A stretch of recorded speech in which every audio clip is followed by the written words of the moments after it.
In this 25th anniversary year of September 11th, the Tunnel to Towers Foundation continues to honor America's heroes. Heroes like Fire Lieutenant Michael Wells, who was inspired by 9/11 to serve his community. After 14 dedicated years of service, he lost his battle with occupational cancer, leaving behind his wife, Katie, and their 3 children. Tunnel to Towers honored Lieutenant Wells by paying off the family's mortgage in recognition of his sacrifices. Donate $11 monthly and amplify your impact with a car or land donation. Go to T2T.org. Sid and Friends in the morning. Entertaining and informative. On the Red Apple Podcast Network.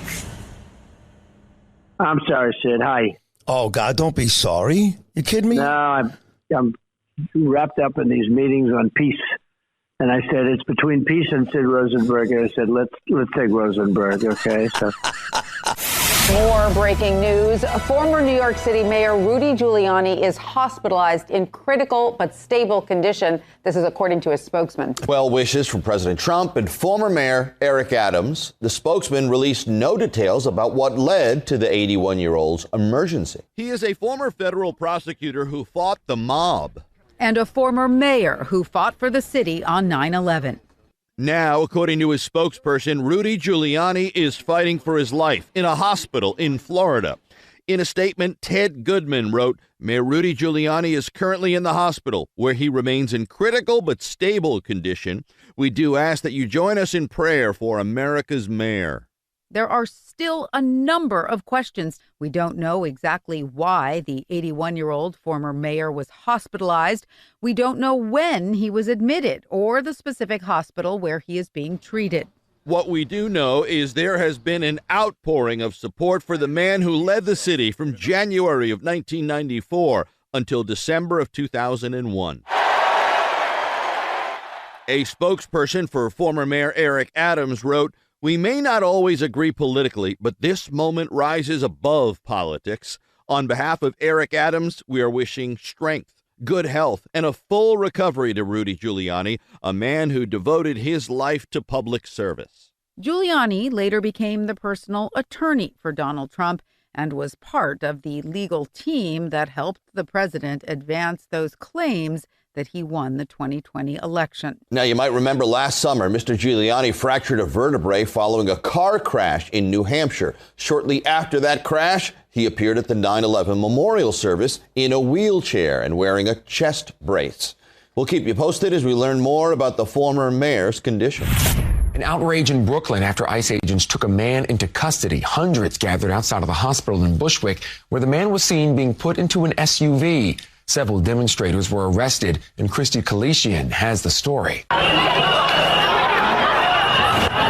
It started with neighbors using whistles to alert the community of ICE agents just after 10 p.m. Saturday night. It was totally chaos, a lot of whistling, saying la migra, la migra. Crowds trying to stop law enforcement from approaching Wyckoff Medical Center, where a man detained by ICE was being treated, but soon chaos unfolded. ICE agents were seen pulling the man into an SUV as hundreds of people filled the street, some seen throwing garbage cans. The NYPD trying to disperse the crowd, taking demonstrators into custody. A DHS spokesperson identifies the man detained as Chidozie William Okiki from Nigeria, saying he overstayed his tourist visa after entering the U.S. in August of 2023, adding that he was arrested before being taken to the hospital. And during his arrest, he, quote, weaponized his vehicle to attempt to hit ICE officers. Okiki became physically combative, attempting to punch and elbow ICE officers. A neighbor says the community stood up for Okiki, who a DHS spokesperson says requested medical attention, but that, quote, Okiki remained non-compliant during the medical evaluation, throwing himself to the floor and screaming before he was cleared by medical staff. DHS says Okiki has previous arrests for assault and criminal drug possession. The NYPD made several arrests and tells CBS News New York that it had no prior knowledge of the ICE operation and that it doesn't conduct or participate in civil immigration enforcement. The NYPD says 9 people were arrested facing charges including criminal mischief, resisting arrest, and obstructing governmental administration. And 1 person was released on a criminal court summons. The This was not a protest. This was a community coming to defend against our neighbors because we don't want ICE here in this community. Councilmember Sandy Nurse says she and a lawyer went into the hospital in an attempt to get Okiki counsel, but were unsuccessful. In Bushwick, Kirsty Kalishian, CBS News, New York. Every year in about May or June, there's a wonderful event in New York called the Celebrate Israel Parade or the Israel Day Parade. Invariably, at the front of the parade, you have the mayor of New York, you have other politicians, governors, and so on. The parade it's a wonderful day. People march up Fifth Avenue. Yes, you have children from a lot of the yeshivas and school, all kinds of schools.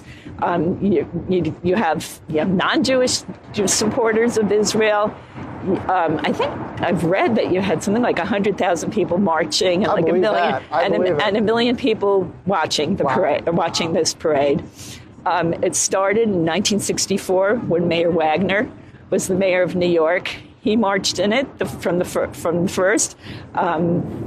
President Lyndon Johnson sent his daughter to march in it. Zero Mostel. I didn't know any of that. Zero Mostel marched in it. It's a huge deal.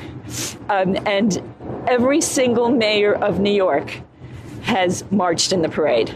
Except Mamdani is saying that he won't. And by the way, in his 2021 demonstrations, and there were several in addition to, him appearing with this horrible group within our lifetime, he criticized the politicians and the officials who march in the Israel Day Parade.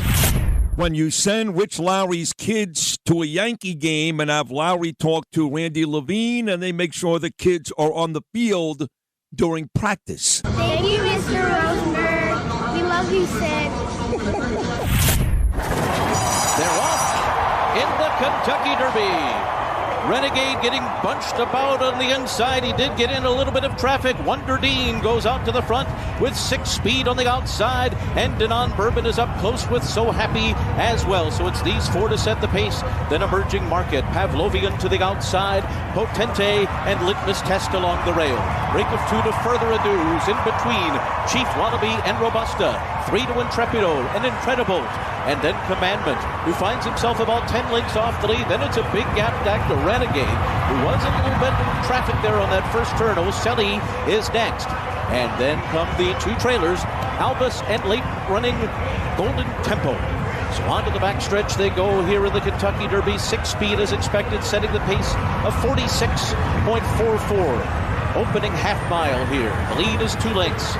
So Happy and Japan's Denon Bourbon heads apart. Second and third, Wonder Dean is 4th in behind them. Litmus Test is 5th along the rail. An Emerging Market, Pavlovian. Further Ado is in behind them. Further Ado about 7 lengths behind under John Velasquez. And then Potente down to the inside and Chief Wannabe. Commandment has 7 to make up. He's outside of Intrepido. Then Incredible. Renegade is in behind that group. He's on the rail. He's got 10 lengths to make up.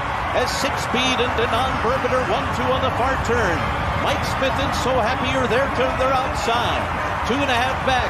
And then down toward the inside comes Emerging Market as they make their way to the top of the stretch. Further Ado is getting going on the far outside with Commandment. They're both putting in their runs as they arrive into the final furlong.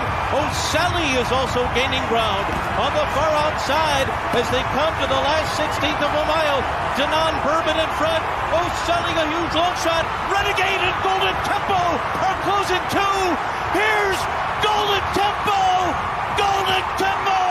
And Cherie DeVaux make history in the Kentucky Derby over Renegade in a final time of 2:02.27 seconds. The first female trainer to win the Kentucky Derby. 44-year-old Cherie DeVaux conditioning Golden Tempo with a tremendous run down the stretch to win the Derby. Cherie DeVaux is with nephew Maverick, daughter Reagan, husband David, sister Adrian, and for you, family is everything. This race has been everything. You're the first woman to train the winner of a Kentucky Derby winner. Breathe it in and try and tell me how it feels. I don't even have any words right now. I just can't. just so happy for Golden Tempo. Jose did a wonderful job, masterful job at getting him there. He's so far out of it, and he has had so much faith in this horse. And I want to say thank you to the team of St. Elias and Phipps Stable for giving me the opportunity to be here. This is a great historic ownership stable who have so much history in this race. You're breaking history today. What does that mean to you? I honestly don't know. I'm glad that I could be a representative of all women everywhere, that we can do anything we set our minds to. Here. And you've been a fantastic tribune for that these last few years. When you were watching the early stages of the race, Cherie, he was dead last. What was going through your mind? I was actually more focused on the pace that was in front of him. There was plenty in front. And I was just hoping Jose would work a trip out when they all started coming back to him at the top of the stretch. I know you folks hear me talk about this guy all the time. We're actually much closer than you guys even know, than Bo even knows. But Lewis knows why, and so does Justin, and know him too. But Vinny Viola, Brooklyn's own Vinny Viola, Virtue, of course, here in New York City, that business did so well that it afforded Vinny the opportunity to move to Florida and do something he always wanted to do, which was buy a professional sports team. So our dear friend Vinny Viola bought, many years ago, the Florida Panthers. And they're not in the playoffs right now, but until these playoffs are over, and I saw a couple of good games yesterday, including Vancouver beating Minnesota 9-6 last night. Nice call, Lou. You said the Canucks were going to win. Colorado, right, excuse me. Yeah. His team has won the last 2 Stanley Cups. So right now, Vinny Viola's Florida Panthers are, in fact, the 2-time reigning Stanley Cup champions. So this year his team can't win it. They did not make the playoffs. Nothing to be embarrassed about. So because he couldn't win the Cup this year, he wins the Derby. Now, you may remember a couple of years ago, if you're a horse racing fan, he had a horse that was the odds-on favorite to win that morning, the morning of the race. The name of the horse was Forte. And his jockey took Forte out for the morning walk before the Derby, and the horse stepped on a pebble. I swear to God. Nothing serious. Wasn't like the horse fell coming out of the gate, got bumped. Morning walk, all alone, stepped on a pebble. But Vinny loves his horses, cares about the horses more than winning. So the horse was uncomfortable, and he decided not to run him. He was the prohibitive favorite. A lot of folks thought that horse, Forte, would win the Triple Crown. That's how good he was. He didn't race him. But he gets the win on Saturday. That's his horse, St. Elias Stables, down in South Florida. Phipps Stables, legendary in Kentucky. And you heard after the race from the trainer, Cherie DeVaux, and the reason why that was a big deal is she is the first and only female trainer ever to win the Kentucky Derby. You talk about breaking glass ceilings.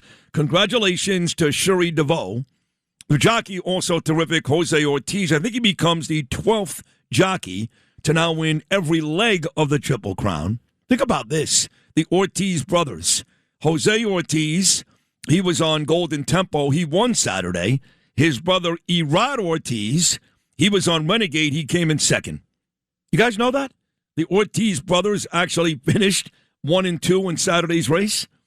But the big story is still Cherie. Everybody wants her today. She's on the Today Show, and I know Good Morning America reached out, and Gayle King reached out. Everybody wants Cherie this morning. And guess who got her, Noam? Len and Michael over WOR? Correct. Mm-hmm. Len and Michael. Remember them? They were doing so well until I came along. I put them out of business, you know. I put them out of business. They were getting about a 1.6, 1.8. The guy that's there now, about the same. I really should be putting him out of business too, but he'll never admit defeat. But I'm beating him and his partner, Larry, about as badly as I beat Len and Michael. Funny you mentioned them. I'm killing the guys there now too. It's embarrassing, but fine. At any rate, no. The person having her on radio today is me. No way. Way. That's why the show's number one, man.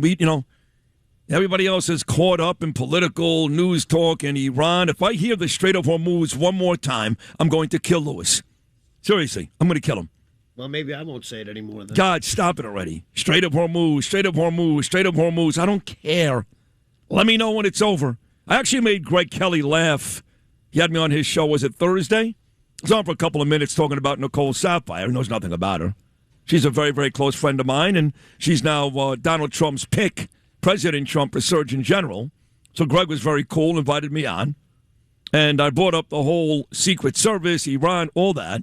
And I said, I got to tell you, the Iran story now is approaching Nancy Guthrie status, and he loved it. He thought it was great because it's true. Nobody cares. Nobody. You know who cares? Honestly, I'm being honest. John Catsimatidis, because he's in the oil business, and obviously gas prices, oil prices, fuel prices, that matters to John. That means I have to care because John's my boss and he pays me. So all of a sudden, I have to care. But the truth is, people on the street, they don't care. They care more about who won the race on Saturday than Iran. They're done with it. It's over. You know, for the first month or so, when Trump kept threatening to blow the doors off that country, and you wake up on a Saturday morning and you're seeing explosions all over Tehran, and then other countries are getting bombed in the Middle East, including Israel. Yeah, people were paying attention. They're like, oh, my God. Now all they want to hear is, let me know when the gas prices come down. That's all I care about. No one cares about the intricacies of this story anymore. No one. In fact, and I feel badly saying this because I love President Trump, no one believes him. On either side, him, Hegseth, they don't believe the Iranians either. It's like, could we just get past it? Is that not a fair assessment, Noam, of where we are? Yeah, nobody's talking about it. I mean, I know when I'm going out to dinner, we're not talking about that with our friends. Fox News keeps, Fox News actually started this morning with the airplane, I guess United Airlines flight, that hit a truck, clipped it, and a light pole. Yeah, that's a big story. As it was landing in Newark. The reason why it's not a big story is, amazingly, you've got an airplane hitting a truck and a light pole, and nobody was seriously injured. Yeah. Not the truck driver, nobody on the airplane. That's almost miraculous, Noam. It is. Well, if you see the video, because the truck driver had video in his truck, and you can see the moment the tire hits his truck. It's very intense. But he's in the hospital, but he's going to be fine. He's okay. And nobody, the flight was coming in from Venice, Italy. Nobody on the flight was hurt. But if you've ever been on the turnpike, because the airport's right next door, if you're not familiar with that, the planes come in really low, and it's pretty cool. When you're driving down the turnpike, you're like, wow, this looks like it's going to hit the cars. I mean, I can't tell you how many times I've been on the turnpike and felt that way. You're like, this is flying really low. And then you're like, oh, well, I guess apparently it does happen once in a while. And it did yesterday. But again, thank God, no serious injuries. No. Everybody's okay. The truck driver, everybody on the plane, I should say. I did get this text at 1:48 a.m., and I responded at 3:45 a.m. 1:48 a.m., the text read, he's in critical condition, but he's stable. Sydney, please pray for him. That was a text from Andrew Giuliani. Everybody knows how close me and Andrew are. And really how close me and Rudy are. You know, last week, for example, last Friday night, not the one that just passed, the week before, there was a big gala, the annual gala for the Metropolitan Republican Club, which is a great club run by Chris Alenzo and others on the Upper East Side. They have these galas once a year, maybe even twice, I don't know. But they honor me all the time. And sure enough, they honored me last Friday with an American Ally Award that they gave two out, actually, that night to both me and Alan Dershowitz for our steadfast commitment to the America-Israel relationship. Very nice. And Alan showed up, actually. Alan, a lifelong Democrat, showed up at a Republican club. Can't make that up. They also honored Emily Austin and Randy Fine and many others. But the big honoree that night, just last Friday, was Rudy Giuliani. Now, I wasn't there. I went for a birthday dinner with Danielle and Orrin and Paige and Sandy to Sammy's Romanian. It was great. Had a great time.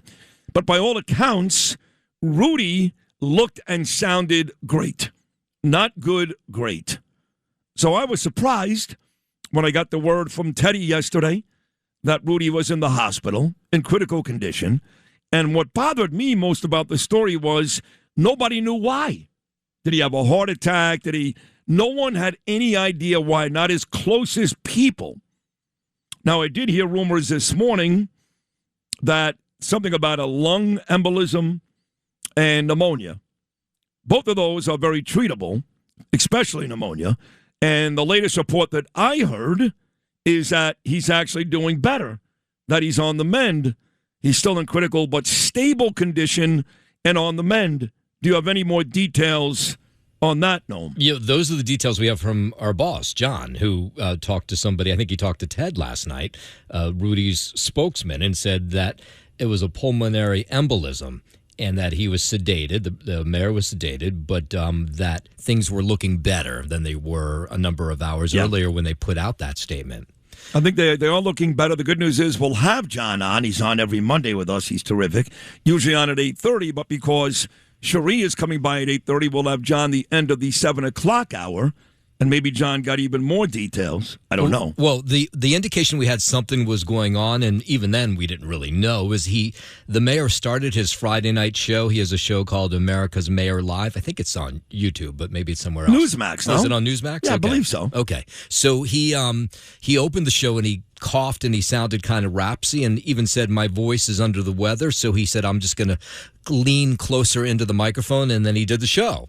So it must have happened sometime after that show into Saturday or Sunday. Yeah, that's when it was. So we'll keep you updated. I couldn't help this. I'm sorry, Frank Carone, all my friends. But when Eric Adams comes out and starts tweeting about Giuliani, I just can't take it. I'm sorry. You know, Rudy did warm up to Eric. He thought Eric was a terrible mayor. Let me remind Eric and everybody else that Rudy was on this station for the majority of Eric Adams' stay as mayor of this city. And Rudy was on this show all the time. Fair to say, Noam Lewis, Rudy loves me. Loves me. Oh, yeah. You guys got along great. Loved coming on this show. Loved it. Loved it. Told everybody and anybody, I love Sid. He's the best. I love coming on his show. And he was on a lot, and he was critical of Eric Adams every time. Every time. Now, we know, of course, that in the last year of Eric Adams' mayoralty, that, you know, he got himself into big trouble, depending upon who you talk to. Some say, he got set up by Biden. Others, like big-time attorneys that I respect, say, nonsense. I read it. I read the indictment. He would have gone to jail if not for President Trump. He would have gone to jail. People like Joe Tacopina. Anyway, truth is, President Trump jumped in. Why? Why? Because initially President Trump, despite what I kept telling him, really thought Eric Adams had a chance to win again. And he figured, hey, man, I do this guy a favor. Even though I'm the president of the United States, I will, in essence, also be the mayor of New York and at the same time make sure that Mamdani doesn't win. So we had a bunch of reasons, President Trump, why he would help out Eric Adams, even though Adams, for the better part of 3 years, sucked. And I'll tell you, I mean, I had dinner with the guy a month ago, and we were cordial, but he knows how I feel. He sucked. Yeah, he was treating illegals better than veterans and homeless people here in New York. Every member of his administration was crooked. Police department was a mess until finally the last year, Jessica Tisch, figured it out for him. It was a mess. He was a mess. So Trump tries to help him. He does help him. He actually makes sure it all goes away. And part of that process, Rudy Giuliani, because he has forever been loyal to President Trump, so loyal that the left has ruined his life. I know President Trump put out a Truth Social last night. In fact, no, I'm going to have you read that, the whole Truth Social on the air, so go to that page. But all Rudy Giuliani did was remain loyal to Trump. Now, did he believe that the 2020 election was rigged? Yeah, he really did. He really did. Why? Why? Because he was collecting the data. Pennsylvania, other states. He was on Newsmax. He was on radio every day saying, here's what I found. And I have to tell you that a lot of the stuff that Rudy talked about stunk. It did seem to me like there was something going on. I'm not ready to say, and never have been, Trump knows this, that the election was stolen in 2020. But if you can't admit there was something going on, something stunk, you're not being fair. And that's what Rudy did. Rudy continued to provide information that said there's something going on here. And how was he repaid? He was destroyed. Destroyed by the left. Absolutely destroyed. He's never come back. Millions and millions of dollars in debt. Didn't matter how many charity functions they held at Mar-a-Lago, what Trump tried to do. His life basically ruined. Had to move down to Florida, Palm Beach, lost his New York City apartment. Just a complete mess. What they did to this man, the greatest mayor in the history of our city, the greatest mayor in the history of any city. I'll say that right now. He's not dead, folks. This is not a eulogy. He's not dead. He's not dying. Stop posting pictures of you and Rudy all over the internet. He's not dead, okay? But I will say this. I believe he's the greatest mayor of any city in the history of our country. And they ruined him. They just ruined him. Trump talked about it. Do you have that Truth Social? Yeah, he said, our fabulous Rudy Giuliani, a true warrior and best mayor in the history of New York City by far, has been hospitalized, critical condition. What a tragedy that he was treated so badly by radical left lunatics, Democrats all. And he was right about everything. They cheated on elections, fabricated hundreds of stories, did anything possible to destroy our nation. And now look at Rudy. So sad. Yeah, it is sad. So Adams comes out with this tweet. So, there was, I guess, a Newsmax Christmas party. I remember getting a text from Lydia. And supposedly Adams made like a beeline through the room, weaving in and out of guests like Emmitt Smith running against the football Giants. And made a beeline right to Rudy. And sat next to Rudy at some table at the party and made sure somebody there took a picture, smoking cigars. And I guess Rudy warmed up to him because, again, Trump wanted him to. I don't know, maybe Rudy liked him after a while. I don't know. I know that, again, for the better part of 3 years on this show, just about weekly, you guys can contest to it. I can replay order if you want for days. He hammered Adams. So if Rudy's going to be honest, he can't ever come out and say he thought Eric Adams was a good mayor. He will come out and say, like all of us, though, he's certainly better than the dickhead we've got right now. He will say that, and so will I. But, of course, if that's your barometer, you may as well retire. If your barometer is, hey, he's better than de Blasio, hey, he's better than Mamdani, then that's not saying an awful lot, is it, Noam? Right? That's what I keep hearing. Well, he's better than de Blasio, he's better than Mamdani. Wow. Wow, that's really good. That's like saying a 2-15 football team is better than an 0-17 football team, so they must be great. He wasn't great. So it was uncomfortable for me, to say the least, to see the Eric Adams quotes in today's New York Post and on Twitter about Rudy, because the truth is, Eric, he didn't like it very much at all for a lot of years. He said, in fact, one of his best friends, Rudy, was his police commissioner during 9/11. It was not Ray Kelly. Greg Kelly would join me today. It was Bernie Kerik, the late, great Bernie Kerik. And, guys, how many times did Bernie Kerik, before he tragically passed away last year, come on this show and hammer Eric Adams? A lot. A lot. And I would sit there with Rudy and Bernie, and they would spend minutes, a lot of minutes, just clobbering Eric Adams. I say to Bernie time and time again, what kind of cop was he? Sid, don't ask. He made about 6 arrests in 20-something years. He started this group. What was the name of that group? 100 Black Men. Yeah, they deemed that group basically troublemakers and racists. That's what Bernie Kerik and Rudy Giuliani deemed that group, troublemakers and racists. So I don't want to hammer Eric all day, and maybe in his heart of hearts, because he's not a bad person. I've said that time and time again. I don't think he's a bad person. I think he was corrupt. I think he was really corrupt. I think he was enjoying the limelight, had no idea how to handle it. This kid with dyslexia all of a sudden became the mayor of New York City, and he allowed people to do things he should not have allowed them to do, and he did things he shouldn't have done. Bottom line is, he did things he should never have done. So he's not a bad guy, and maybe in his heart of hearts he really did grow to love Rudy, but let's not kid ourselves. That was not a good relationship. So there's a lot of people I want to hear talk about Rudy Giuliani. Eric Adams is not one of them. Is that fair? Yeah, but he didn't say anything negative. He was wishing him well. No, I know, but I don't want him. That's what I'm saying. I don't want to hear it. Okay. Just shut up. Wishing him well. Well, why you? Like I said, for the better part of 3 years, Rudy on this show and Bernie Kerik hammered Eric Adams. Did I not say that? You did. Yeah. So anyway, I was just pointing out that because I thought maybe he had said something horrible, and I looked it up, and he said, I'm just praying for his recovery. He said nice things. Yeah. I wish he would have said something horrible.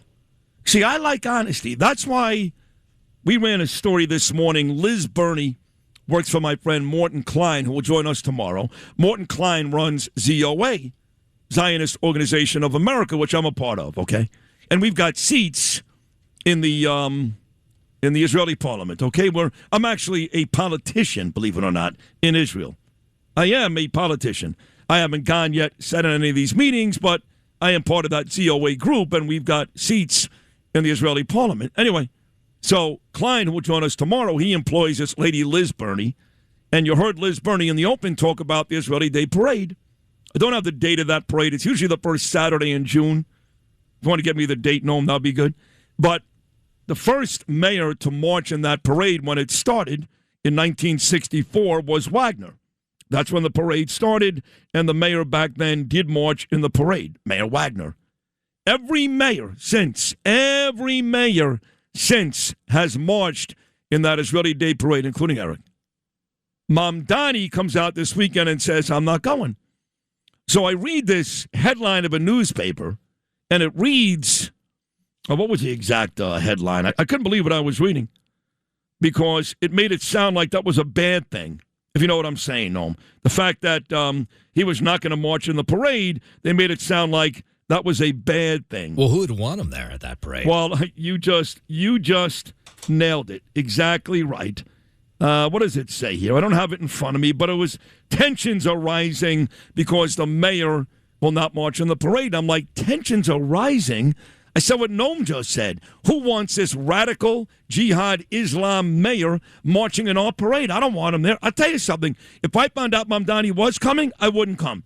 Remember a couple of years ago when I nearly boycotted the parade because they were honoring Chuck Schumer? You guys remember that? Yeah. Yep. Hawley Lippman had to talk me into going. And I eventually went and I marched with Bruce Blakeman and Gabriel Boxer and all the folks out on Nassau County. But I nearly didn't go because of Chuck Schumer. Could you imagine if Mamdani was going to be there? I mean, good for him for not going. He's smart to know that he would not get a great reception. Well, I was about to say that, at least he's honest. Yeah. Good for him. I mean, I'm not sure I'd say good for him. Well, but he doesn't think they have the right to exist, so why would he march? Correct. That makes no sense. No, listen, he is doing what he feels. But that's why it's important for the Jewish people out there, the Jewish voters, and the numbers are exaggerated here because people are anti-Semites, so, the Jews voted him in. They did not vote him in. Shut up, okay? Yes, even 5% would have been too high. Maybe it was 20%. Way too high. Not one Jew should ever vote for Mamdani. Not one, let alone any decent percentage. But it wasn't 30% or 25% like the anti-Semites want you to think. But either way, maybe this is a wake-up call for you dumb effing Jews out there. Yes, my people, I can call you that. You dumb effing Jews out there that voted for this guy. He doesn't even try to act. You want to give him credit for that? Go ahead. There is something to that the guy's honest. He doesn't even try. I ain't going. No way. They're killing babies. They're genocidal.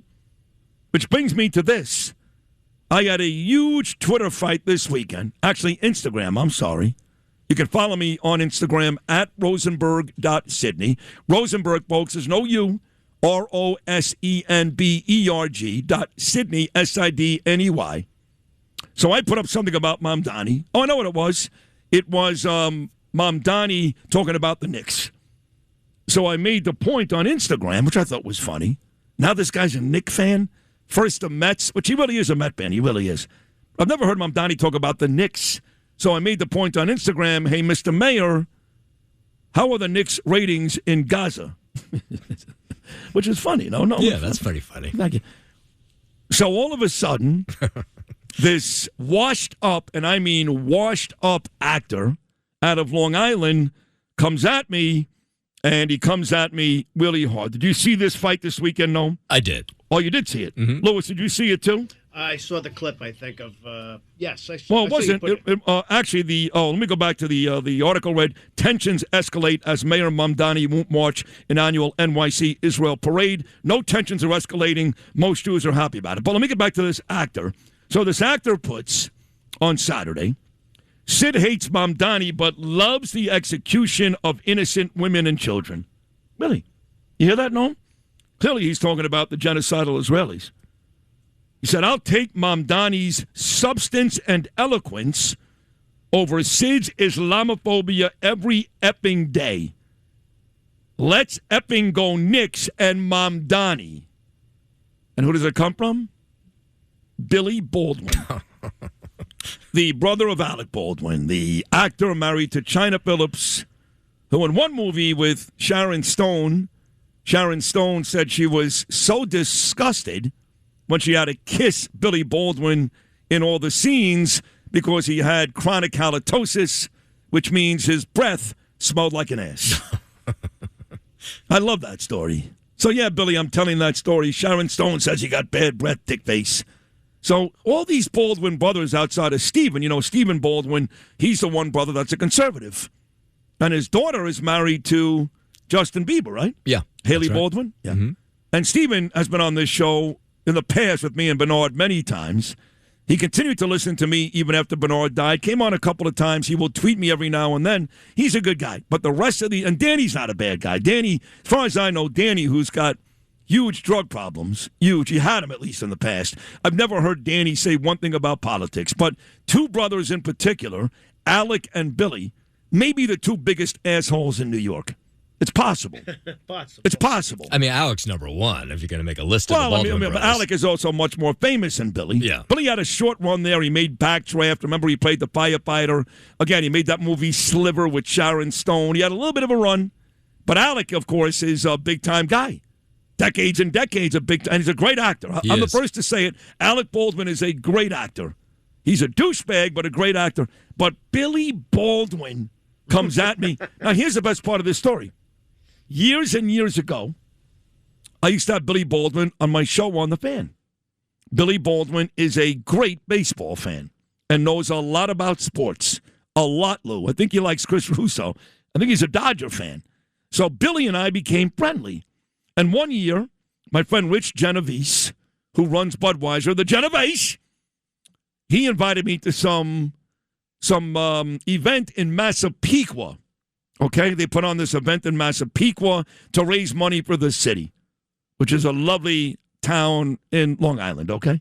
And, the Baldwin brothers are from Massapequa. Peter King right now, he's loving this whole conversation. So I went out there, and Billy was all happy. Hey, Sid Rosenberg is out in Massapequa. We were friends. We were friendly and friends. And then something happened. You want to take a guess? It's called TDS, and it hit Billy as hard as it hit Alec. And even the most sensible and smartest and likable of people became total idiots. And that's Billy Baldwin. He is really bad to accuse me. What did he say exactly about the murders of innocent? He loves the execution of innocent women and children. That's what he said about me. This is a guy that was a friend of mine. But that's how sick these people are. They're just, and he goes on to tell me, it was about 2 or 3 different posts on my Instagram account, go look at it, that, his Jewish friends in Hollywood, Long Island, that love Mamdani. I said, Billy, any Jew that loves Mamdani, any Jew that voted for Mamdani is not a Jew. Not in my estimation. Billy, you're not Jewish. Don't you love it when people who are not Jewish speak on behalf of Jews because they got 2 Jewish friends or because they heard 3 Jewish guys on a podcast and they speak like they know what the hell they're talking about, like they know what anti-Semitism is? It's Billy Baldwin. I got Jewish friends. Okay, Billy. So what I want you to do, the Sid Army, is go on Instagram, go on Twitter, and make that bastard's life miserable. That's right. I'm encouraging people to tweet and Instagram horrible things to Billy Baldwin. All right. Well, I'm going to go on right now. Do it right now. Okay. And don't act like you don't love that about me. You love that about me, don't you? Of course. Yeah. I'm just trying to think of all the evil things I can say. Oh, so. just go nuts. I don't care. People are like, Sid, when was the last time Billy Baldwin was relevant? I said, I got to be honest. It's got to be decades. Decades. As I made a movie. China, Wilson Phillips doesn't sing anymore. Decades. They said, well, you're doing exactly what he wants. I don't care. Fine. I know that. I'm not stupid. #1 radio host in New York, relevant with a capital R, washed-up actor, Let me go after Sid so he starts talking about me. I know exactly what he wants. I'm giving it to him. I don't care. I'm trying to point out how sick people are in and around you. In this state, right here, they're sick. And Billy Baldwin is one of them. So, boy, what a great 45 minutes, huh, Noam? Yeah, I know I'm going to ask the stupidest question here, but if he was so upset with you and he's a friend of yours, why wouldn't he just text you or call you and say, hey, can I talk to you about this? We may have had that. Oh, you did? No, I don't even know. I'm saying we may have had that 10 years ago when Trump won. I don't know. Right. I don't remember. We may have had that. But, why? He's a friend of yours. Why viciously attack you online? Doesn't make a whole lot of sense. Yeah, because he's an idiot. So my Instagram is already lighting up with people going, I'm on it, I'm going. Billy Baldwin, go make his life miserable, that little bastard. But somebody else said to me that they're on his Instagram page a couple days ago, and the years have not been kind to Billy. See, me, I get better looking. I'm like a fine wine. You look at my pictures from 15, 20 years ago, even the days with Imus and Lou, I get better looking. The rest of these washed up guys, they look terrible. They sound terrible. Nobody cares about them anymore. And they're jealous, so I guess Billy thinks that he'll remain in the spotlight if Jen Psaki brings him on MS Now, and there's a nice little brother combination. Here's me and Alec talking bad about President Trump and Sid Rosenberg. Good luck. What else is going on, Noam? Let's see. Locally, the cops are looking for this group of teenagers that ransacked the Church of Scientology. This was the middle of the afternoon on Saturday, their Times Square location. Now, what is going on with this exactly? My daughter Ava was telling me about this. Is there an orchestrated effort to go out there and take out the Church of Scientology? Yes, a number of the Church of Scientology branches across the country have been victims of what's called speed running. It's this viral trend on TikTok where a group of people show up outside the church and they break in. In this case, they broke through a door that was locked. They hurt a security guard who tried to stop them. Jesus. And then they trashed the place. I mean, they broke chairs. Yeah. Well, what is that? Look, I know they're crazy people. We all know Tom Cruise and his ex-wife Kate and John Travolta, his late great wife Kelly Preston, late great Kirstie Alley. We all know the stories about this church. L. Ron Hubbard, I guess, is the author that this was Dianetics, or it started. Right. Yeah. And they're crazy people. It's you're talking to people that it's incestuous. There's all kinds of crazy rumors about this church. But what is the motivation now? Those stories are 20 years ago. What's the motivation now behind ransacking? Well, some of it is just reviews on TikTok because they had people on the roof of this building who were filming this thing. They had people film it as it was happening. So the NYPD has lots of footage they can look at as you see people just destroying books and scaring. There was a seminar going on at the time. They scared the people who were in the seminar. And so now they're looking for them. And the question is, how will they charge these? It looks like mostly teenagers. It's hard to tell. But, they've done this in Los Angeles, and they've done this at other locations as well. It's a huge deal. You know, the other story which caught an interest from me goes back to Mamdani again. But not just him, the governor, too, this Hochul. Both creeps. And the way they treat ICE in New York. So there's a Nigerian guy who overstayed his visa. That's it. You're illegal. You're getting arrested. That's how it works, folks. Sorry. Now, the ICE agents didn't start punching this guy across the face. They tried to detain him. And what did the guy do? Like the story is, 99% of the time, he's the one who did not comply. He's the one that got violent. Not the cops, not the ICE agents, the perp. He's here illegally. Bottom line. Sorry. Maybe the best cook in your whole neighborhood. I don't care. So he's going to get arrested. After that, we'll see what happens. So he starts going nuts, and the next thing you know, you got 200 people, these animals in Brooklyn, that are beating the cops up, beating up ICE, and then you get this really ridiculous, why this lady is serving in any capacity in New York City is scary. She is a complete loser, a lowlife, a loser, Sandy Nurse. You know who she is, no? Yeah. She's on the city council. What a douchebag, Sandy Nurse. Mind you, she is one of the people who came after me on that Monday night when they were upset that I used an insect to describe the mayor. She is one of them. There were 2 or 3 council members. One of them was her. The other,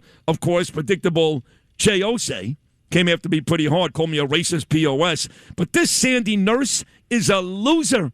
A loser. Folks, it's very simple. Comply, you don't die. Comply, there's no violence. But these people like Sandy Nurse and Mamdani and Hochul, they continue to encourage violence against the officers who are just doing their job, trying to keep illegals, violent or not, off the streets. What did these ICE agents do wrong yesterday, Noam? What? They didn't do anything wrong. They were doing what they were told to do, to arrest this individual. They brought him to the hospital, and then when word got out, this huge group of people showed up outside Wyckoff Heights Medical Center. This was like about 10 o'clock Saturday night, and it got so bad and unruly that the NYPD had to use pepper spray on this crowd so they would disperse. Right, and as the mayor come out and said, hey, you know what? Just comply, and the cops did nothing wrong here. Have there been any encouraging words from the mayor or the governor? No. No, of course not. So these types of actions will continue to plague our city because the people in charge actually encourage it. They do. They're not upset about it. They love it. Mamdani, on every level, this guy's a creep. Every level. No one is ever going to come on this show and tell me he's a good guy. John did try it early on. I let him get away with it because he's the boss. He did meet him face to face. But otherwise, that ain't happening on this show. He's a creep. He's anti-Christian. He's anti-Semite. He's anti-American. He's anti-cop. He's anti-everything good about our city. His wife is a vile, disgusting person. His friends are gross, whether it's Mahmoud, Khalil, or Nurdin. Or how about this story? A couple years ago, he's making a big speech in some mosque, standing next to a guy who I believe was arrested this weekend. At least I saw that on Michael Rappaport's Instagram. This guy's been arrested for messing with minors. Did you see that story? I didn't see that story, no. Oh, I've got it. I'll get it for you. Another friend of the mayor,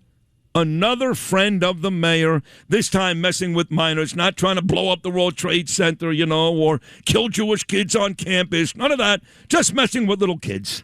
But let me get you that story. I'll give you all the details. I'll play the Rappaport bit. He's not a good guy. Stop it.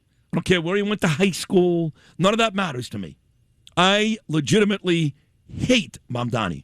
And there's nothing he can do or anybody else to fix it. People have called me. They've tried. I'm not going to give out names.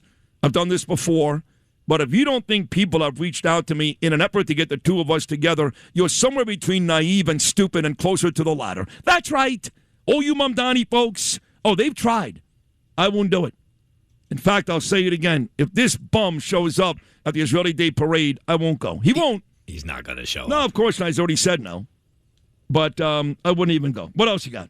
Well, locally anyway, just these two, unfortunately, huge fires overnight. One in Inwood where 3 people are dead, 5 others in critical condition. A fire that broke out after midnight in an apartment building on Dykeman Street. And then over in Belleville, New Jersey, I took my dog for a walk. This was about 5:30 last night, and I thought there was a fire in my neighborhood. That's how strong the smell was.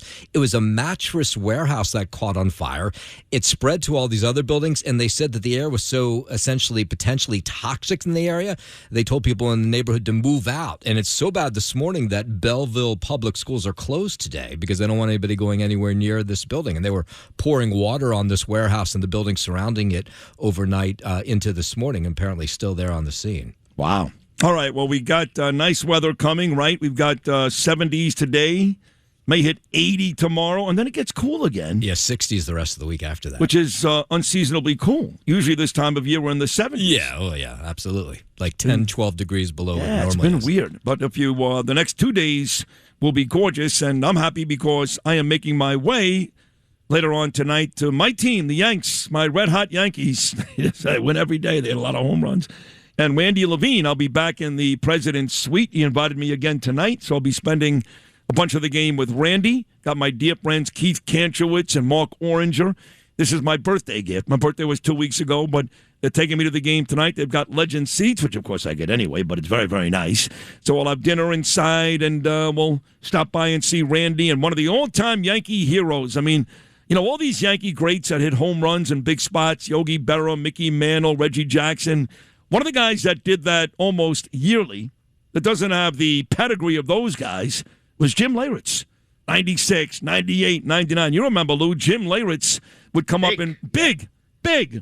So Jimmy is now an ambassador for the Yankees. I see him at Yankee Stadium often. Jim and I became good friends when he was down all those years with me in Fort Lauderdale. And Jim is going to be live in studio coming up this show. How about that, Noam? That's a great guess. Right? Yeah, that's a get. Yankees looking to close out the 4-game sweep of Pete Alonso and the Orioles later on tonight. So Rich Lowry, hopefully he's going to stop by. Again, his kids enjoyed Saturday at Yankee Stadium. John Catsimatidis, Cherie DeVaux, the trainer of the horse that won the Kentucky Derby. I got it, folks. She'll be here at about 8:35. Greg Kelly, our colleague and friend here at WABC. He'll be here late in the 8 o'clock hour.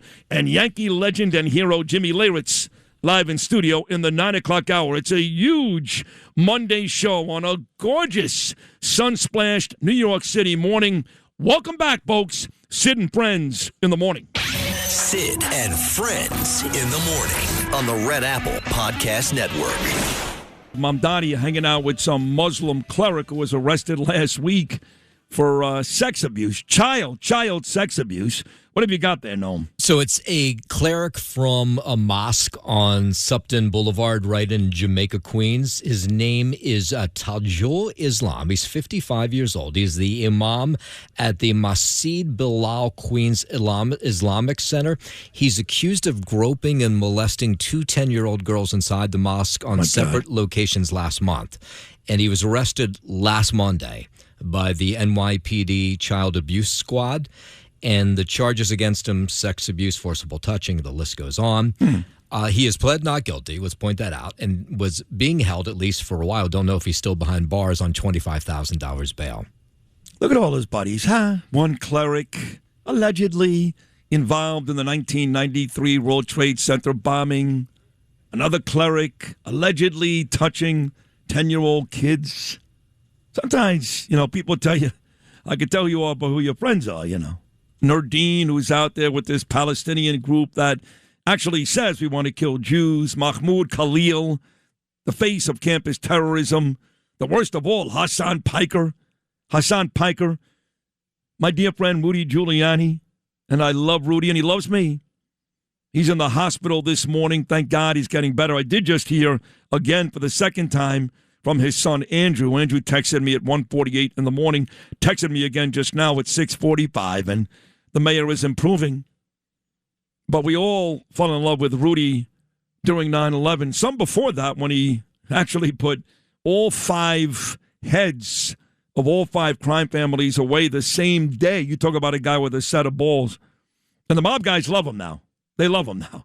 Back then, not so much, but 9/11, and you've got Hassan Piker, maybe the best friend of all these guys with the mayor, who said, with the mayor sitting right there on his podcast, and the mayor providing zero pushback, America deserved 9/11. And you folks want to tell me he's a good guy? I want to punch you across the face. I really do. Look at his friends. Am I missing something here, Lou? I mean, tell me which one of the people he associates himself with that you actually like. Well, it can never refute those facts. No, they're facts. They're facts. They are facts.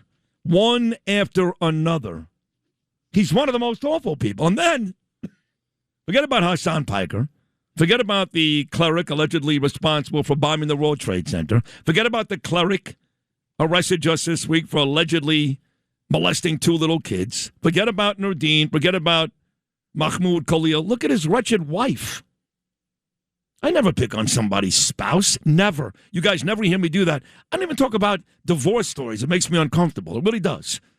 I never get involved in that stuff. I was the guy that came out, was I not, gentlemen, and said, enough with Mike Vrabel and Diana Rossini. Did I not say that? Yes. I've never been that guy. I don't do Entertainment Tonight. I don't do Inside Edition. I hate it. You ruin people's lives. But when your wife is actually liking graphics of young girls being raped, little babies put in ovens, little kids getting their eyes gouged out in their homes on a Shabbat Saturday morning, and your wife likes them, and your answer when I ask the question about that is, she's my wife, I love her, you're a scumbag. You're a scumbag. So I left the wife out to the end. But I'm the bad guy, right, Katie Honan? I'm the bad guy, right? Letitia James, right, Kathy Hochul, right, Bill de Blasio, right, Richie Torres, even for one night, Julie Menon, and my dear friend Jessica Tisch. I'm the bad guy, right? I'm the bad guy. Find those stories about me. Go ahead. Good luck. Find them. Find them where I celebrate murders and rapes, where I'm friendly with people who allegedly bomb buildings and molest kids. Find them. Go knock yourself out. They don't exist. Because at the end of the day, I'm a much better person than Mamdani could ever be. I don't care about his stupid smile. His father's also a lowlife.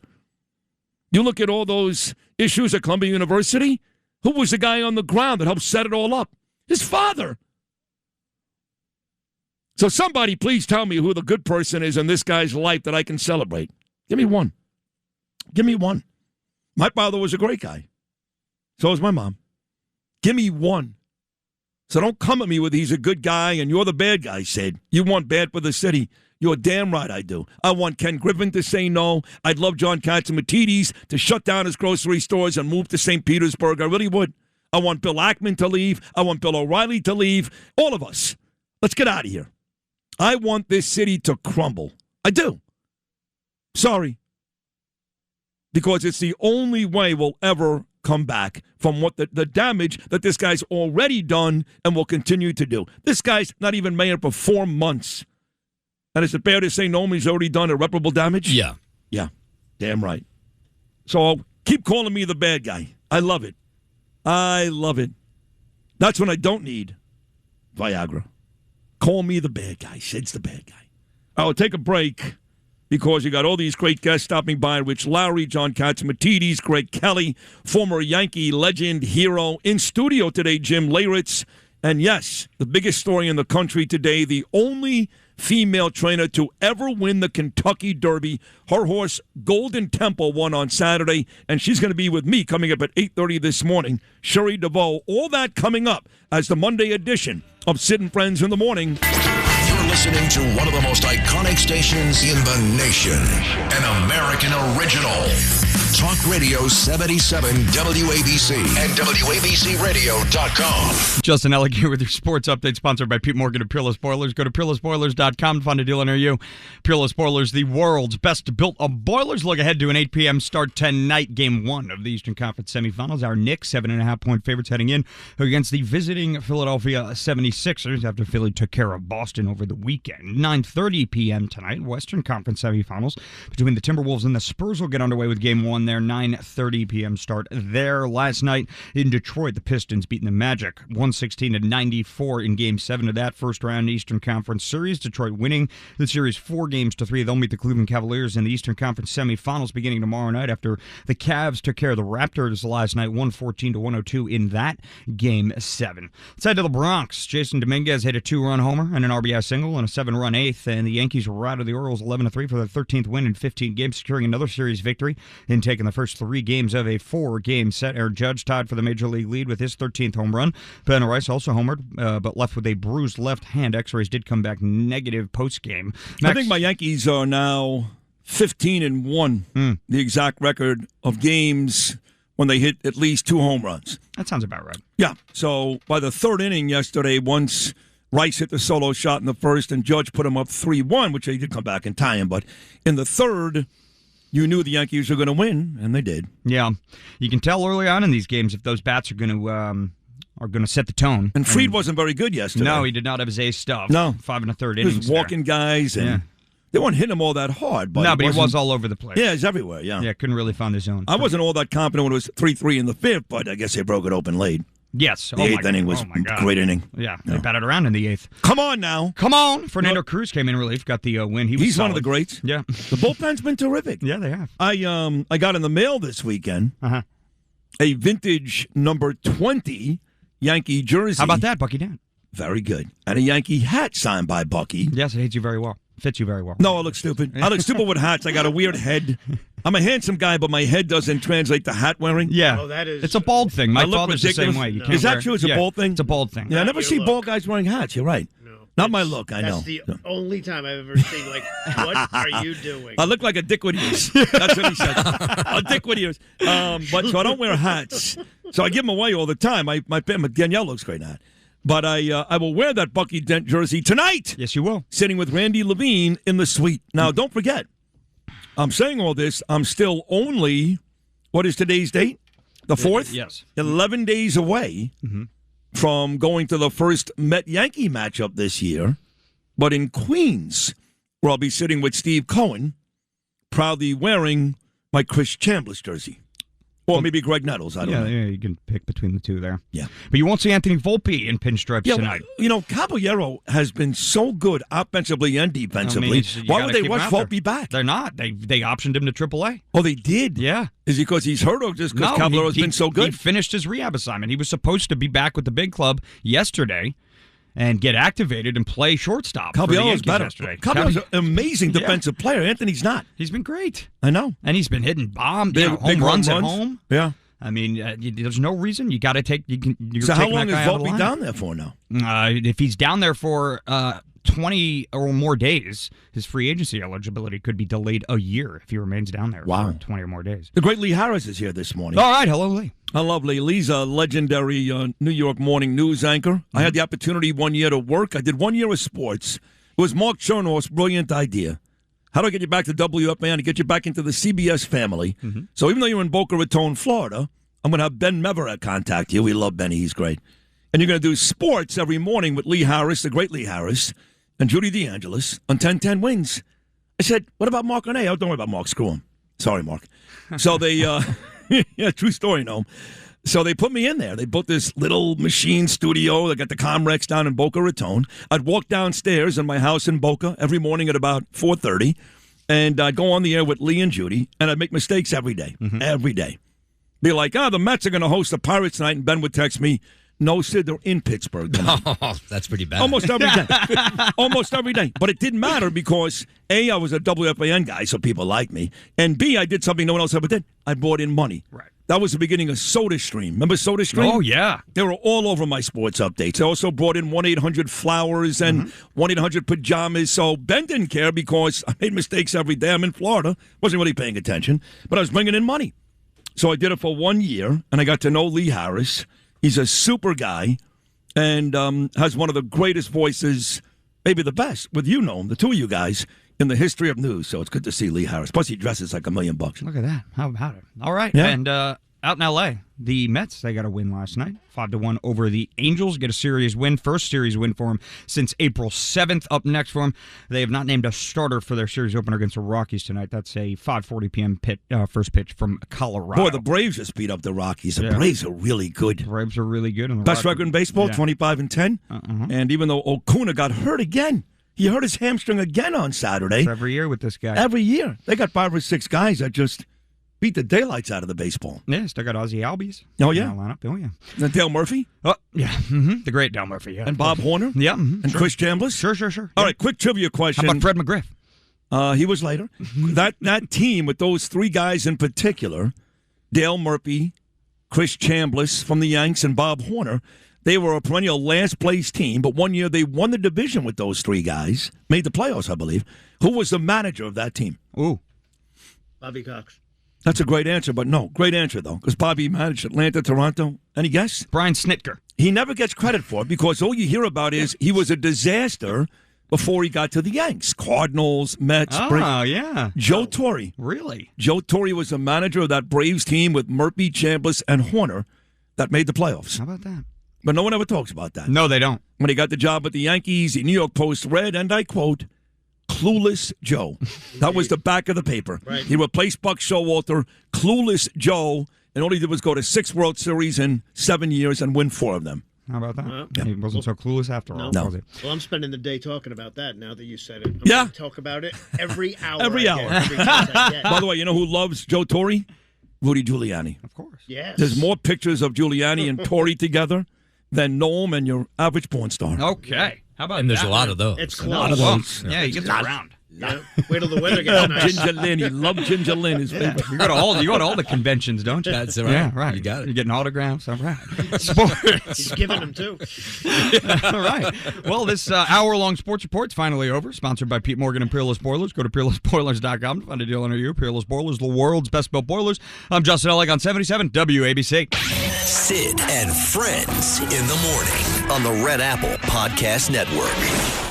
Cherie DeVaux is with nephew Maverick, daughter Reagan, husband David, sister Adrian, and for you, family is everything. This race has been everything. You're the first woman to train the winner of a Kentucky Derby winner.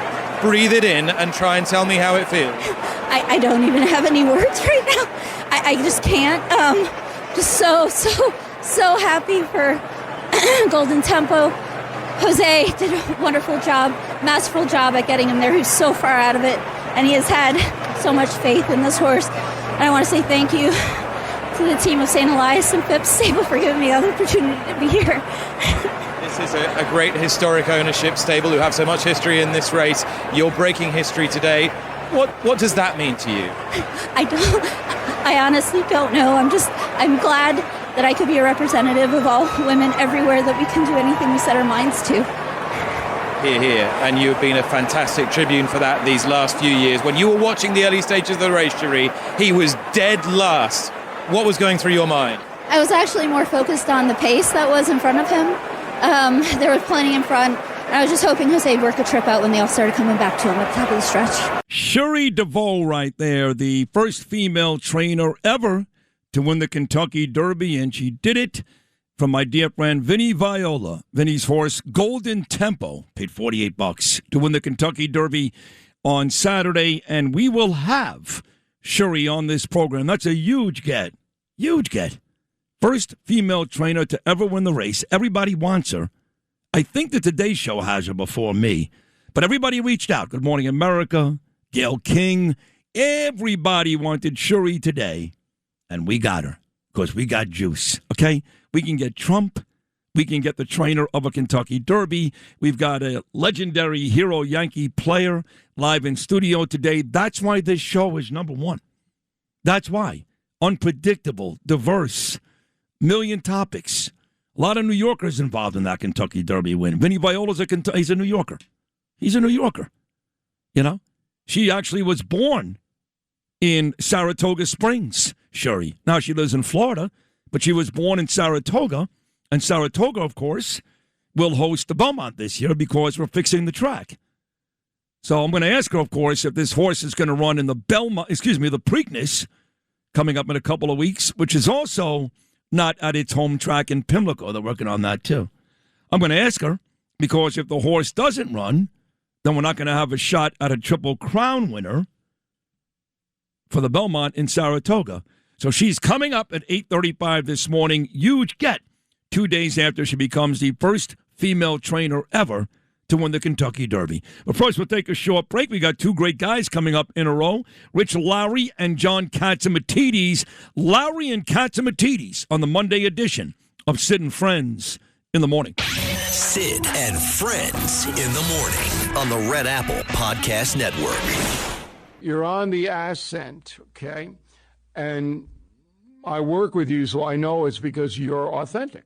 Thank you. And New Yorkers, they want authenticity. They want people they can identify with, and you're that.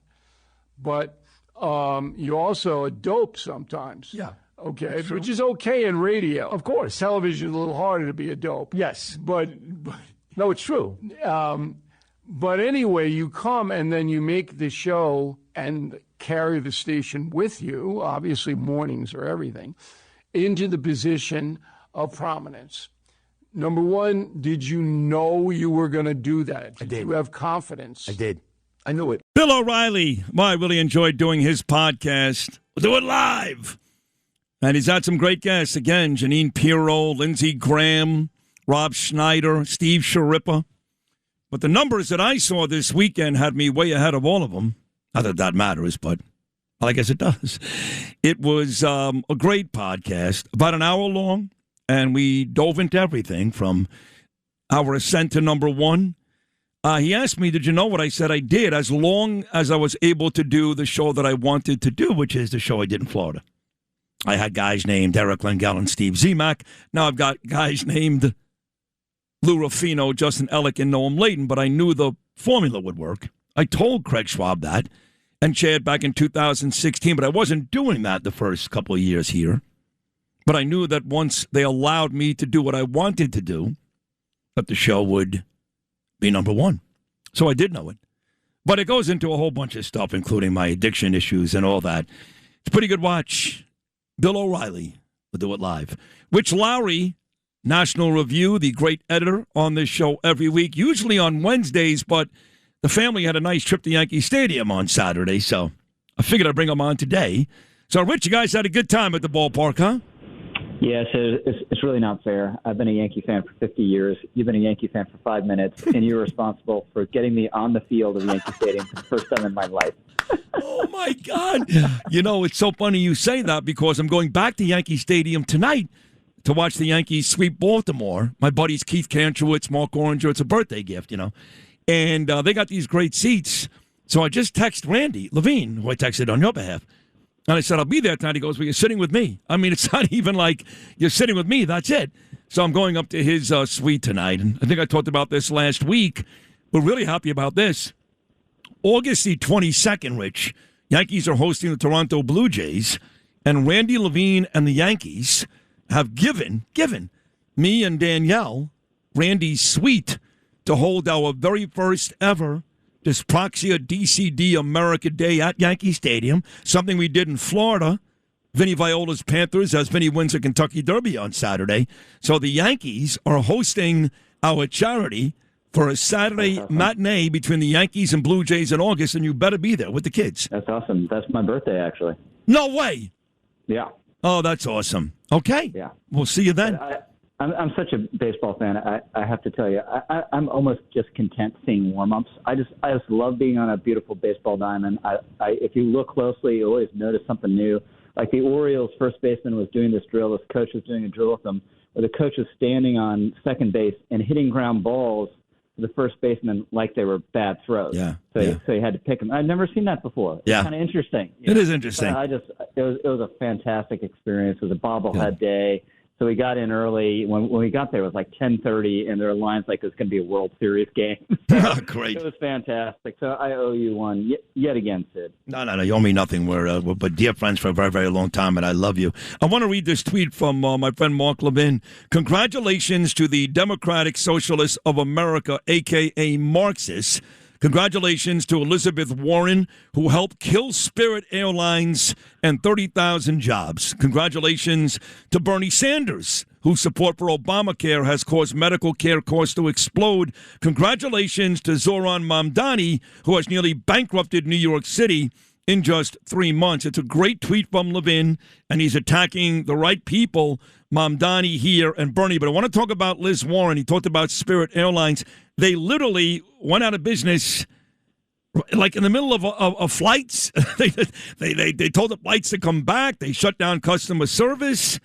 What an awful way to go. Spirit Airlines, yes? Crazy. And they wanted to merge with JetBlue, which would have made sense as two budget airlines. And it was blocked in the Biden years under this crazy theory that this was too much corporate concentration. These two budget airlines that, I don't know, would have been like 5% of the market. It was insane. And they're just in the grip of an ideological mania where no mergers are allowed. So they'd rather have the thing go out of business. Crazy. They'd rather have the thing go out of business. I've flown him a couple of times, down to Florida. Rudy Giuliani's in the hospital. He's in critical condition. I've been texting back and forth since literally 1:48 this morning with his beautiful son, Andrew, who's got that monster job now in charge of FIFA as we get ready for World Cup soccer here in New York. It turns out lung embolism, pneumonia. But I think he's turned the corner now, and I think he is actually doing better. 81 years old. Nothing can kill this guy. But it's interesting to see all the other folks around town that are, hey, Rudy, we love you, we love you, we love you. Nothing from Mamdani, of course. What do you expect? You think Mamdani will say something nice about Rudy? Of course not. And Rudy's just such a historic figure in at least two ways and probably three, right? One, killing crime in New York City in a way that was a model for the rest of the country. Two, his leadership of the city after September 11th. And three, early Trump adopter, that key in that first campaign in 2016. So we're all hoping for the best for him. He's a fighter, but made a huge difference in the life of the city. So Donald Trump's granddaughter, because all Rudy Giuliani did the last stage of his life was work for Trump. He was loyal to Trump, right? He really believed in his heart of hearts. Rudy and Trump both believe this. They really do, that the 2020 election was rigged.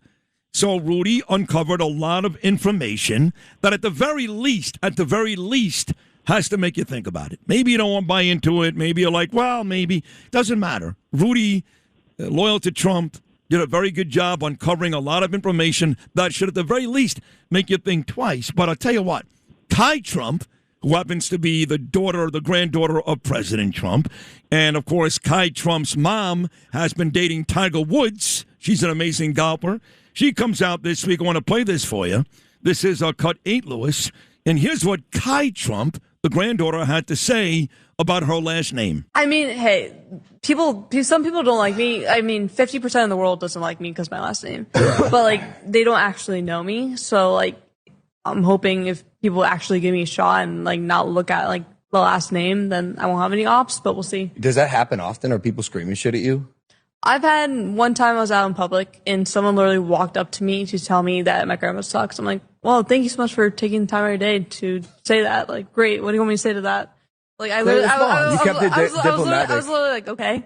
So Kai Trump says there that just based on her last name, we had to dump it. There was a curse in there.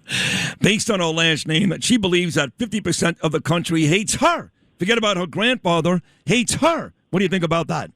Yeah, probably true and terrible. And someone has to be really motivated to go up to someone and say they hate them or someone associated with them. Yeah. That's terrible. It shouldn't happen. It's destructive of our civil order. You judge people by the merits as individuals, not by their last names. So I'm really sorry that's happening to her. Where do you think we are in this whole Iran conflict?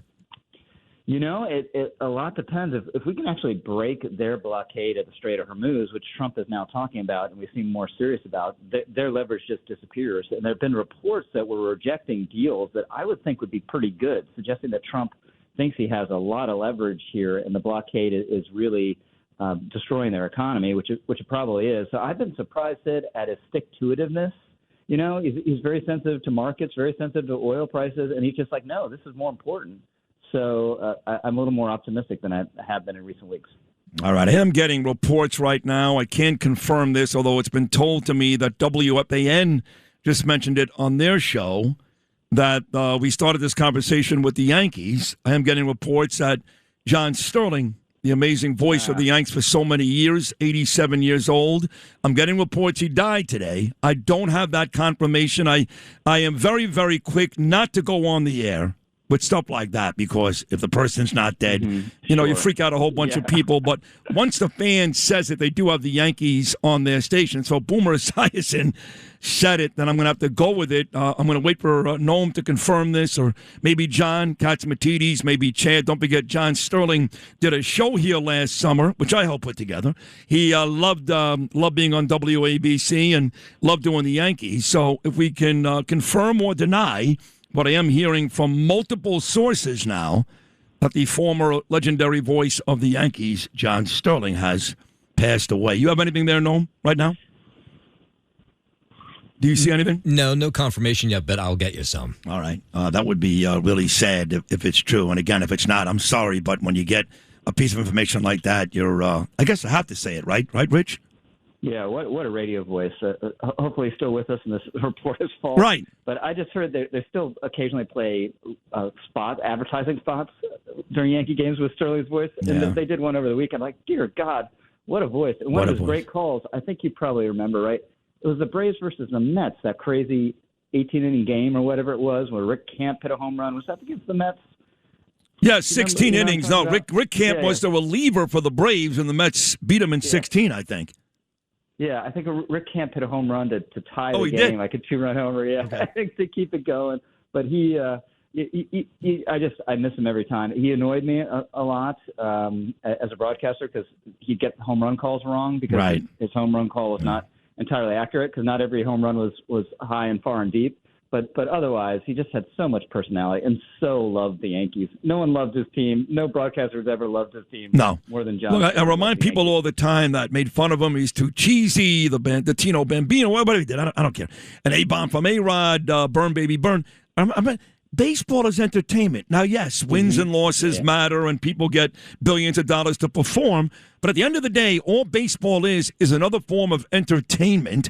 And John Sterling understood that. And he, I believe, is the most entertaining of all time. I think Gary Cohen's great for the Mets. He's a dick, but he's a great announcer. But he's not entertaining. Bob Murphy was somewhat entertaining, especially if he had a couple of shapers before the game. But I think Sterling was the most entertaining of all. So we'll see about this latest rumor. I used to, you'd watch the end of the game on TV, and there's always a little delay in the radio. So if it was a big Yankee win, I'd turn on the radio. A lot of people did that. Yeah. No disrespect to Michael Kay, because I like Michael on Yes, but they would go to Sterling on the radio instead. What's funny is for this charity that the Yankees are putting together for me and Danielle and my son, for Dyspraxia DCD America, Randy actually said to me, what you can do? You can go on the air like the third or fourth inning with Dave and Susan. I said, you're gonna want to check with Susan about that. Oh, really? We've got some very rough history, me and Waldman. But he said, don't worry about that. I'll smooth it over. So he just offered me that literally a couple days ago to go on the air one inning during that Saturday matchup against Toronto. And, just hearing even that rumor kind of took me for a loop. Yeah. But I've grown very fond of Susie over the years, I have to say. I can imagine what you said about her, but I've grown fond of her. I told her to go home and get your shine box. That's what I told her. It didn't go well. I love you, Rich Lowry. I'm glad you guys had a good time on Saturday. Thank you so much, Rich. Thank you. There he is, the editor of the National Review, the great Rich Lowry. This has now been confirmed. It is confirmed that John Sterling, the legendary voice of the New York Yankees, has died. John was 87 years old, lived in Tenafly, New Jersey, did his radio show here on the weekends last year. And again, for all you folks that called him cheesy and all that nonsense, he was, I believe, the most entertaining announcer I've ever heard. So I'm getting reports. It is confirmed that John Sterling has, in fact, passed away. We're going to, we had him in studio anyway, Yankee hero Jim Leyritz, who hit so many of those memorable postseason home runs for the Yankees, those Joe Torre teams in the late 1990s. Leyritz is coming into the studio. He'll be in at about 9:15, maybe 9:30. So we will talk to Leyritz, memories of the great John Sterling. John, from your friend Sid, rest in peace. We'll take a short break. We'll come back with John Catsimatidis. And don't forget, still to come, Cherie DeVaux, the first female trainer to ever win the Kentucky Derby. She did it for local hero Vinny Viola. She'll join me at 8:35. Monday edition rolls on. Sid and Friends in the morning on the Red Apple Podcast Network. He certainly was the best. I'm sorry. I know the baseball purists got annoyed by him with the home run calls and all that, but I'm all about entertainment like this radio show. Baseball is still entertainment first. I know you got to win games, but it's all about entertainment, and there was nobody more entertaining than John Sterling. So I just got the news about 15 minutes ago that the legendary voice of the New York Yankees, 87-year-old John Sterling, has passed away this morning, which that sucks, man. That's a great call there, Aaron Judge, when he tied Roger Maris, and of course he went on to go past Roger Maris. So we're waiting on John Catsimatidis. Also joining me this hour is the first and only female trainer ever to win the Kentucky Derby. Golden Tempo won the Derby on Saturday. That's Vinny Viola's horse, folks. The great Vinny. His Florida Panthers have just won the last 2 Stanley Cups. She will join me. That's right. Cherie DeVaux will join me coming up at about 8:35. We'll talk to Greg Kelly. He wrote a very good Substack about the Secret Service and a whole bunch of other really good stuff. So he's going to join me at about 8:55, and then Yankee hero Jim Leyritz will be live in studio at about 9:45 as I am making my way tonight, thanks to my friends Keith Kantrowitz, Mark Oranger, for taking me out for my birthday, which was 2 weeks ago, to the Yankee game tonight as the Yankees look to complete the 4-game sweep of the Baltimore Orioles. And I'll be sitting with Randy Levine most of the night in his suite, the president of the New York Yankees. And what a weird day in terms of timing. He's calling on line 1, Lou, for John Sterling to pass away, being that I'm going to be at Yankee Stadium later on tonight. And John did a show here.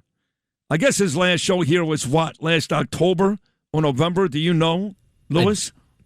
I don't know, but I know he had a heart attack back in February. Yeah, I do know that too, yeah. And you haven't seen him, haven't heard from him, but a lot of people sick and dying. I'm going to start right there with John Catsimatidis, Mr. at Apple Media, hosts not one but two great shows at this station. My buddy, 5 p.m. every weekday afternoon with Rita Cosby, the great Cats and Cosby Show. His masterpiece, 8 a.m. every Sunday morning, the Cats Round Table.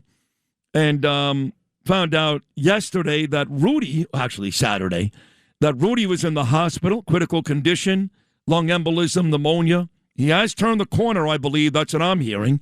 Speaking to Andrew a couple of times since late last night, but still a scary situation, John, especially for you you've been friends with Rudy Giuliani for the better part of 4 decades. Well, we're friends a long time. And like friends always do, we always... we argued once in a while, but at the end of the day, we were still friends.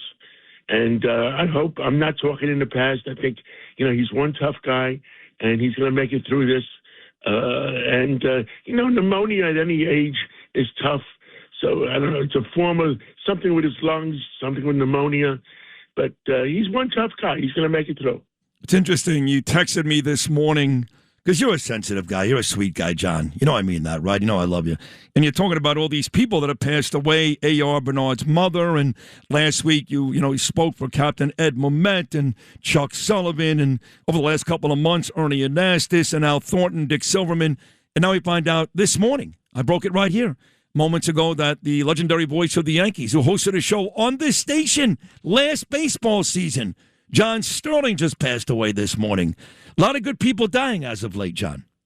Too many. And it just bothers me. And Sid, we all have to take better care of ourselves. And, we have Dr. Peter Michalos on every Sunday telling us how to take better care of ourselves. And I'm pushing a campaign now at Christidis and D'Agostino that if you eat the right foods, then you will take better care of yourselves. We find out that if you eat beets, I hated beets. I hated beets for a long time. If I used to take 2 blood pressure pills a day. If I have beets, I only have to take 1. Kiwi, we brought in kiwi from New Zealand in those stores, and that's a very, very healthy thing. Yeah. Our Creator, who created us, gave us the food to eat.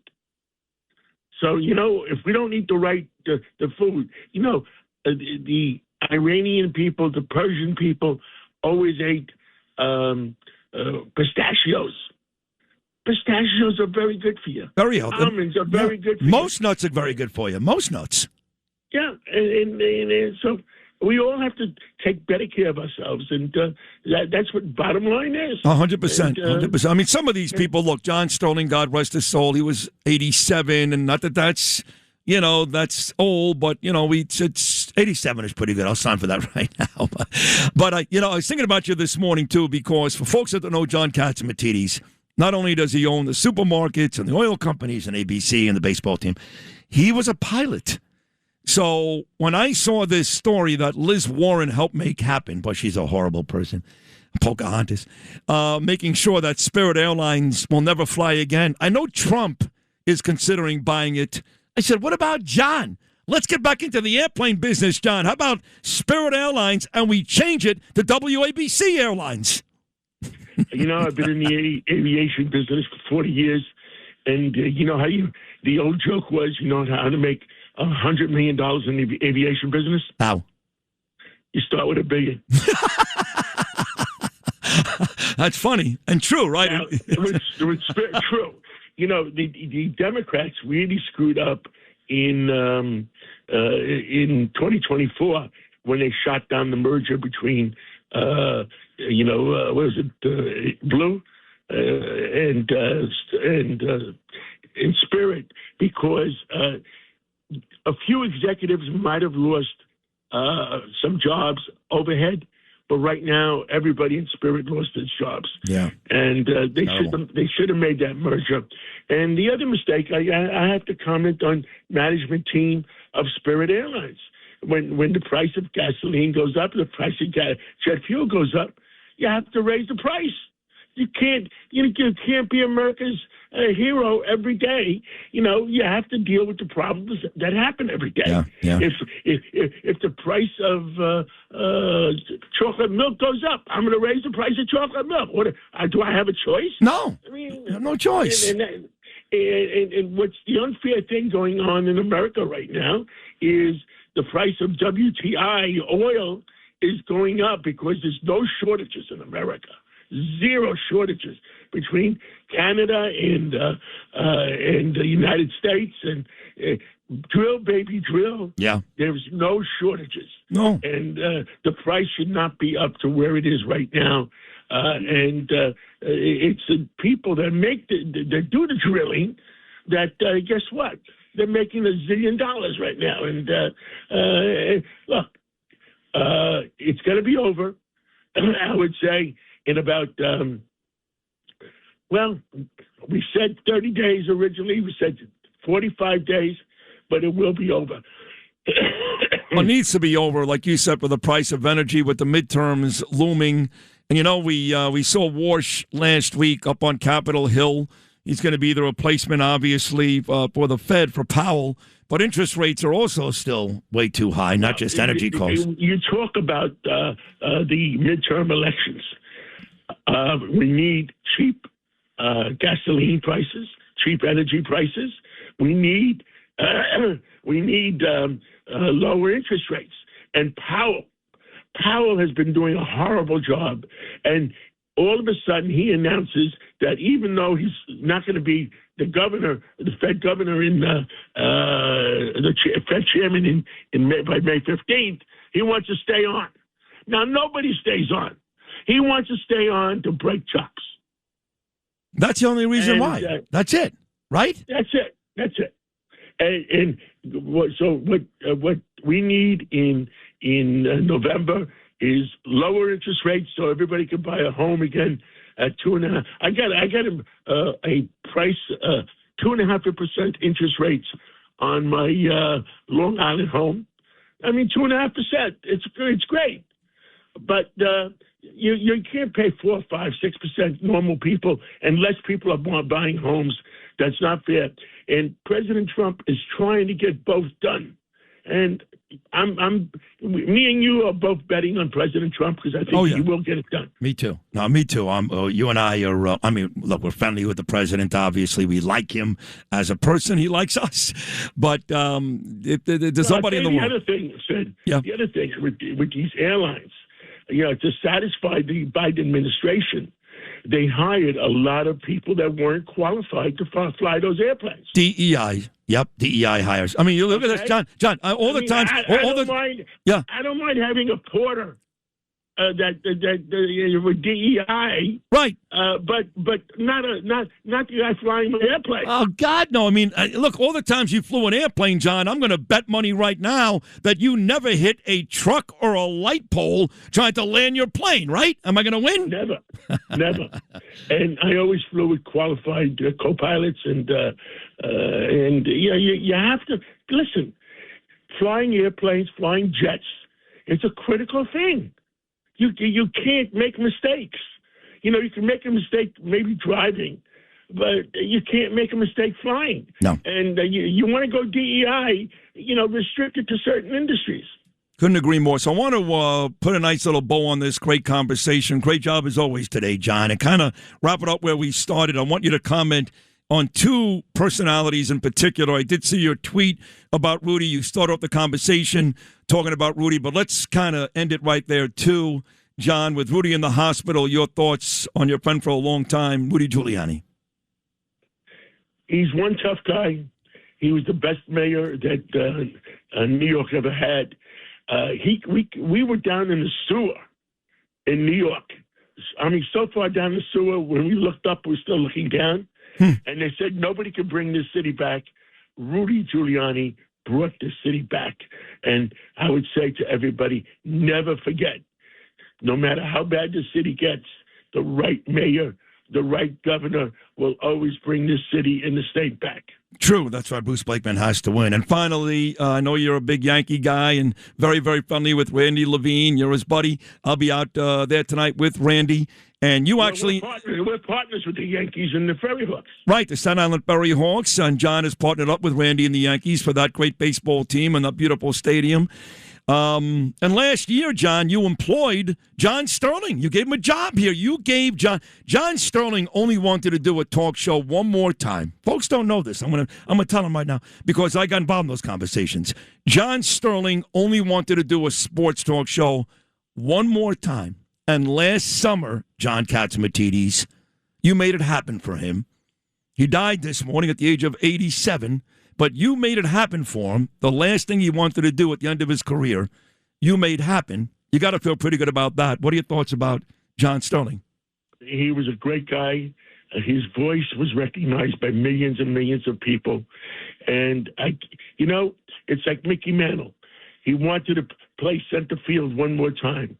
Well, John Sterling wanted to be on the air one more time, so we put him on WABC, the most powerful radio station in America. Oh, that's great stuff. You really did, John. That was a beautiful thing. So thank you for a great job, as always, this morning. We'll all be listening at 5 o'clock. Terrific job, John Catsimatidis. I love you. Thank you so much.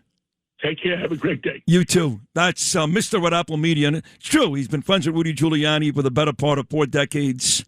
You guys out there that love to stir up stuff and maybe even beret boy that don't know exactly what happens every day. I know you like to make people look really bad. You don't know all the specifics. I do. He loves Rudy. I love Rudy. Rudy loves me. Never had one issue with Rudy Giuliani. Never. And Andrew, his son, and I are about as close as you can get. In fact, I've spoken to Andrew 3 times since 1:48 this morning. So we're all hoping and praying for Rudy Giuliani and certainly John Sterling. John and I, over the years, close, WFAN. And he was on my shows quite a bit. And he came to me last year. And he said, I'd love to do a sports talk show one more time. He said, I'm talking to Chad and John. What do you think? I said, do it. I said, for whatever it's worth, I don't own the station. I'm not the president like Chad, but they do respect how I feel, both John and Chad. And I said, I'll suggest it's a good idea. And I did it. I suggested it was a good idea. And John hired him. And he put on a real good show last summer. And as entertaining as it got when it came to doing baseball games, as far as I'm concerned, nobody better. So rest in peace, our dear friend, John Sterling. You were great.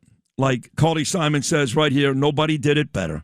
We'll take a break. Still to come, talking about the Yankees. Yankee hero Jim Leyritz, live in studio, 9 o'clock hour. Colleague and friend here at WABC, Greg Kelly. And coming up, the first female trainer ever to win the Kentucky Derby. She did it Saturday. How about that one? Cherie DeVaux. Right here on Sid and Friends in the morning. She's coming up. Sid and Friends in the morning on the Red Apple Podcast Network. Gave me chills. John Sterling, 96. The Yankees, that's the first Joe Torre win. They beat the Braves that year, of course.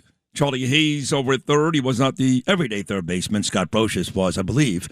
But they did it again in 98. Of course, when they beat Atlanta again. 99, when they beat the San Diego Padres. 2000, when they beat, at the time, my New York Mets. I'm now a Yankee guy.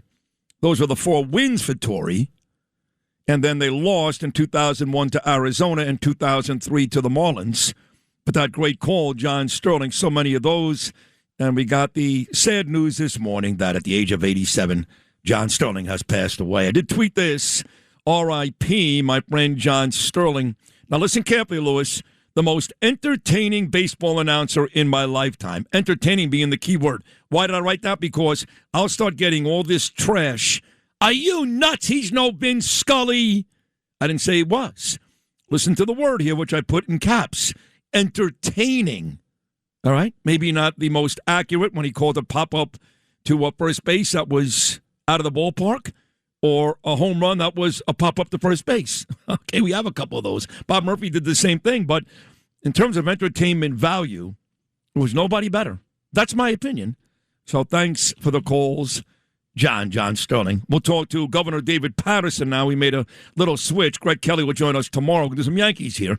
Governor David Paterson, who's a Met man, but Know John Sterling very well and at Yankee Stadium quite a bit. He'll join us. Former Yankee legend Jim Leyritz live in studio. But coming up next, this is a huge story, maybe the biggest one in the country today. My dear friend Vinny Viola, his horse, Golden Tempo, won the Kentucky Derby on Saturday. The trainer, the very first ever female trainer. That's right. Believe it or not, Cherie DeVaux, first female trainer ever to win the Kentucky Derby, and she was kind enough on a morning where everybody wants her. Today's Show, Good Morning America, Gail King, all of them, kind enough to give me a couple of minutes. So we'll take a break and come back and talk to the very first ever female trainer to win the Kentucky Derby. Did it just Saturday. Cherie DeVaux makes her debut on Sid and Friends in the morning. She's next. Sid and Friends in the morning on the Red Apple Podcast Network. They're off in the Kentucky Derby. Renegade getting bunched about on the inside. He did get in a little bit of traffic. Wonder Dean goes out to the front with 6 speed on the outside. And Denon Bourbon is up close with So Happy as well. So it's these 4 to set the pace. Then Emerging Market, Pavlovian to the outside. Potente and Litmus Test along the rail. Break of 2 to Further Ado's. In between, Chief Wallaby and Robusta. 3 to Intrepido and Incredible. And then Commandment, who finds himself about 10 lengths off the lead. Then it's a big gap back to Renegade, who was a little bit in traffic there on that first turn. Ocelli is next. And then come the 2 trailers, Albus and late running Golden Tempo. So on to the backstretch they go here in the Kentucky Derby. 6 speed as expected, setting the pace of 46.44. Opening half mile here. The lead is 2 lengths. So Happy and Japan's Denon Bourbon heads apart. Second and third, Wonder Dean is 4th in behind them. Litmus Test is 5th along the rail. An Emerging Market, Pavlovian. Further Ado is in behind them. Further Ado about 7 lengths behind under John Velasquez. And then Potente down to the inside and Chief Wallaby. Commandment has 7 to make up. He's outside of Intrepido. Then Incredible. Renegade is in behind that group. He's on the rail. He's got 10 lengths to make up.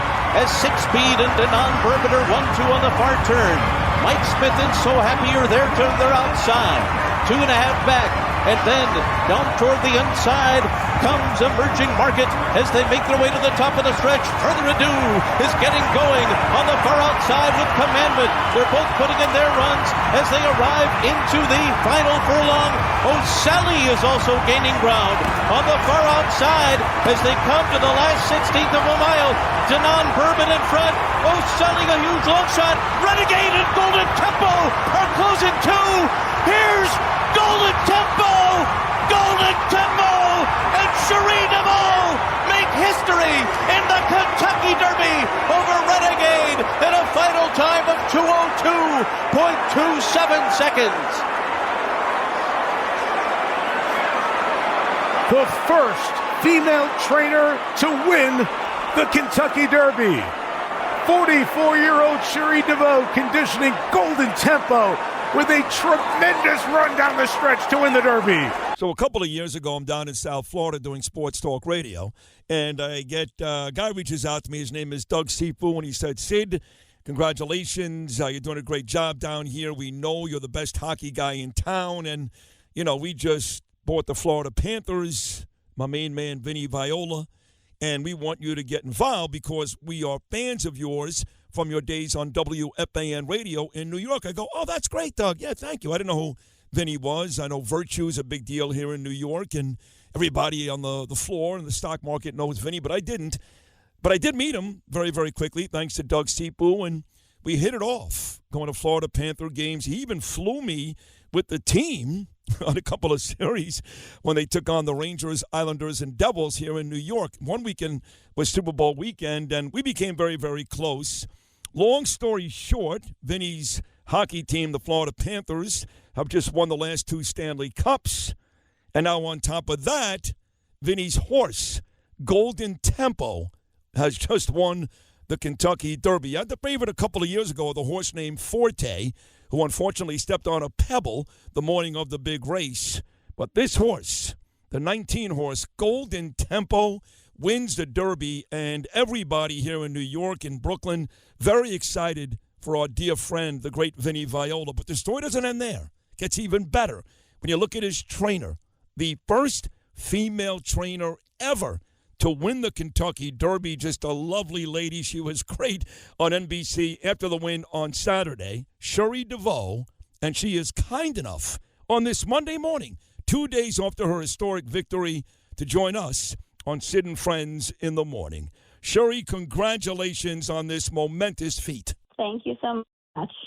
You're welcome. I saw you were really emotional on Saturday, your sister Adrian there, and talking about your husband David and holding the baby, and really a family team when you look at what you accomplished on Saturday, and you were quick to thank everybody around you after the victory. Oh, it takes a village, both professionally at the barn. We have a wonderful team, and personally, I have a wonderful family that supports me. And this life on the racetrack it's something that is hard to conceptualize if you aren't part of it. And it really takes the support of my friends, my family, and especially my husband, David. Yeah, he looks like a super guy. But I want to go back to the gentleman I spoke about as I introduced you, and that is my dear friend for so many years, and I guess your boss, Vinny Viola. What is it like working with Vinny, with this horse, all the way up to this victory on Saturday? Well, Vinny's been wonderful. He really is. He's hands off. His racing head of racing is Monique Delk, and Monique handles the day-to-day communications and, any questions that I have, and she and Vinny talk about his stable regularly. And, Vinny obviously has a lot on his plate, so he's got other things, but him and Monique run the stable, and I think they're a fantastic team. And Vinny is, I commend him, because during my time working with him and Golden Tempo, the horses always come first, and there's never any pressure, and that just makes it a joy to work with a team like that. Oh, you're right about that. He was so upset when Forte stepped on a pebble. Some said, race. He said, no, I am not going to take a chance. He loves the horses, and of course, he's a very, very big deal up here in Saratoga come summertime, whether it's Bill Parcells or Mike Brancesso or Rick Pitino. There is Vinny, too, and this is an amazing story when you consider that Cherie, the big champ today, you are from there, right? You grew up in Saratoga Springs. Well, I have to negate that a little bit, because I was born in Saratoga, but which is quite cold in the wintertime. And I tell everyone that my formidable years were spent growing up on the beaches of Florida, because I do not like being cold. I don't like all the snow. And that's what always comes up is, you're from Saratoga. And I'm like, no, I like the beach. That's my jam.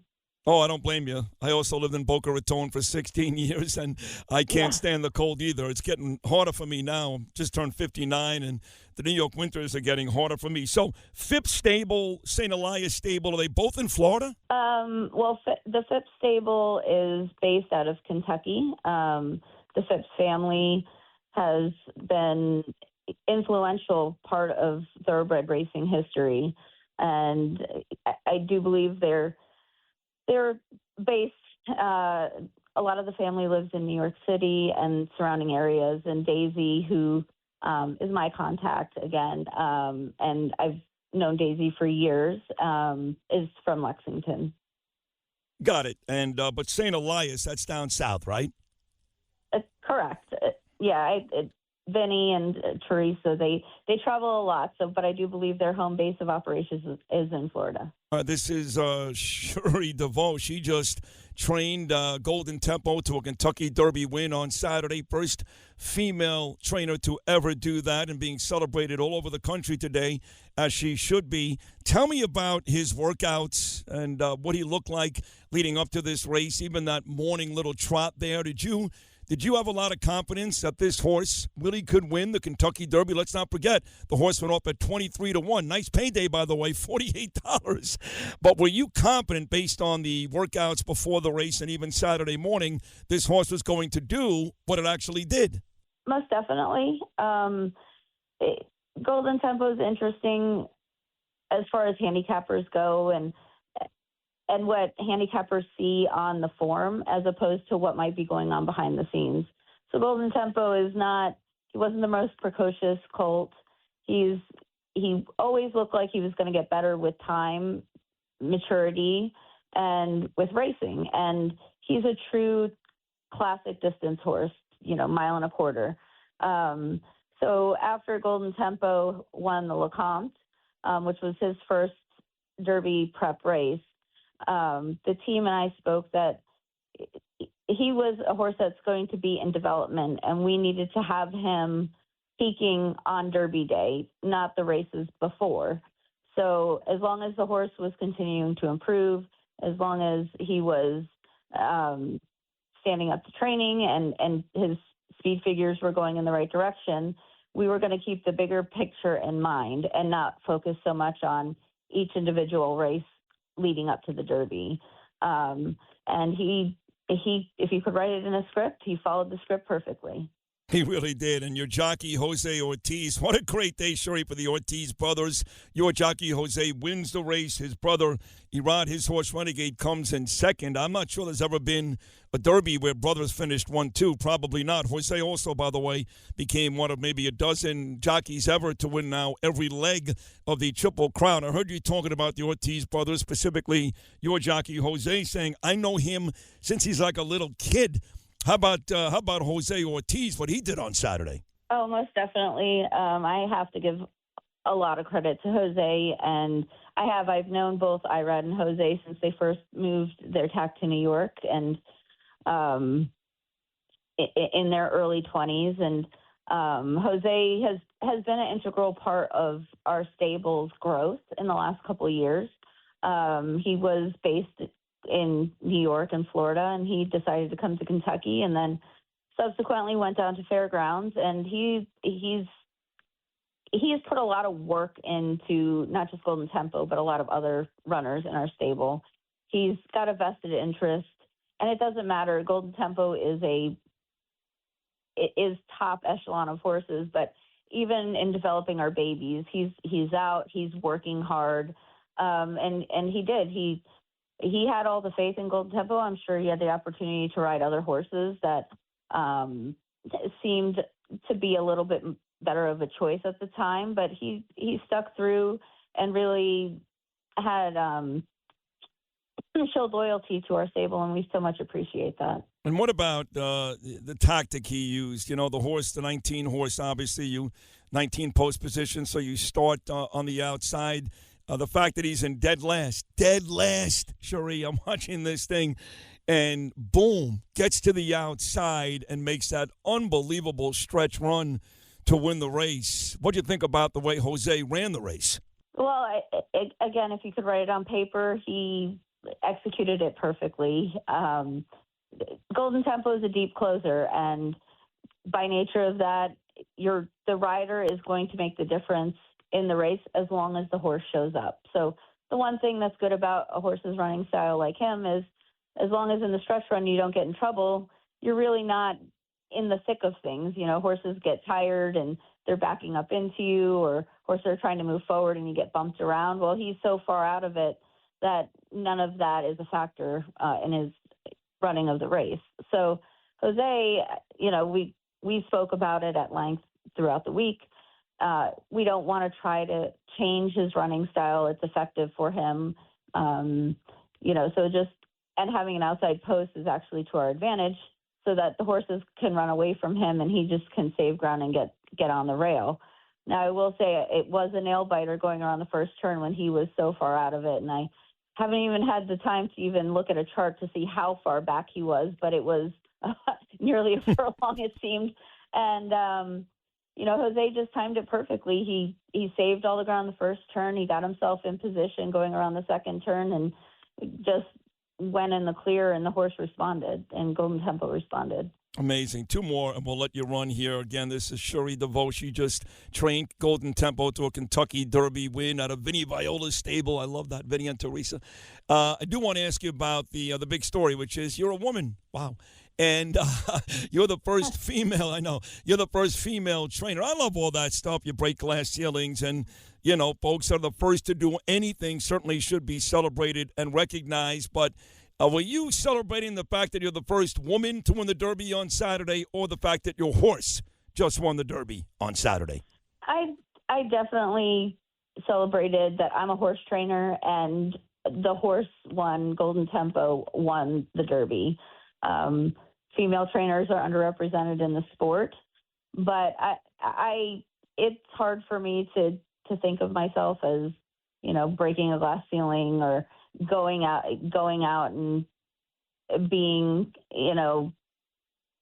an icon for females. That is hard for me to conceptualize, because I've never made my gender part of my identity as a horse trainer. But you are, and you deserve it. You may not feel that way. And I know your sister Adrian, by the way, is married to a trainer, too. He's retired. So on the way out, you are all those things. And I know it seems weird for you, but you deserve all the recognition and attention you're getting today. On the way out, the big question is, we've got the Belmont in Saratoga this year as they rebuild the track. It's back at the Belmont next year. And there's nothing more exciting, as you know, Cherie, than having a chance at a horse at winning the Triple Crown. But we've seen examples where a horse will win the Kentucky Derby and not race in the Preakness a couple of weeks later. Everybody wants to know, will Golden Tempo race in 2 weeks? We're going to let Golden Tempo decide that. It's kind of hard. He needs every bit of distance, as shown in the race, to win at 1.25 miles. And we have to put the horse first. So we're going to see how he comes out of the race, see how he's training, how his energy is. And then we'll talk about whether we want to take the chance or not. He's just unique in the fact that he is a true classic distance horse that needs all the ground, and shortening up in the Preakness will definitely be a key part of that discussion on whether we do enter and run in the Preakness. And when usually would you make that call? Over the next week, I guess? Yeah, so typically our horses get about a week of easy training, and kind of towards the end of that week, we'll we'll try to make a decision so we can let everybody know what our plans are. Got it. Well, listen, you're a sweet, sweet, sweet woman. You really are, and you're great. And now you've won the Kentucky Derby, and all these amazing things are happening for you. And like I said, you deserve it. I love the fact that you was with your family, and it was just great watching you on Saturday. It really was. So, Cherie, congratulations. Couldn't happen to a nicer lady, and good luck with Golden Tempo and whatever horse you've got moving forward. Thank you so much for doing this.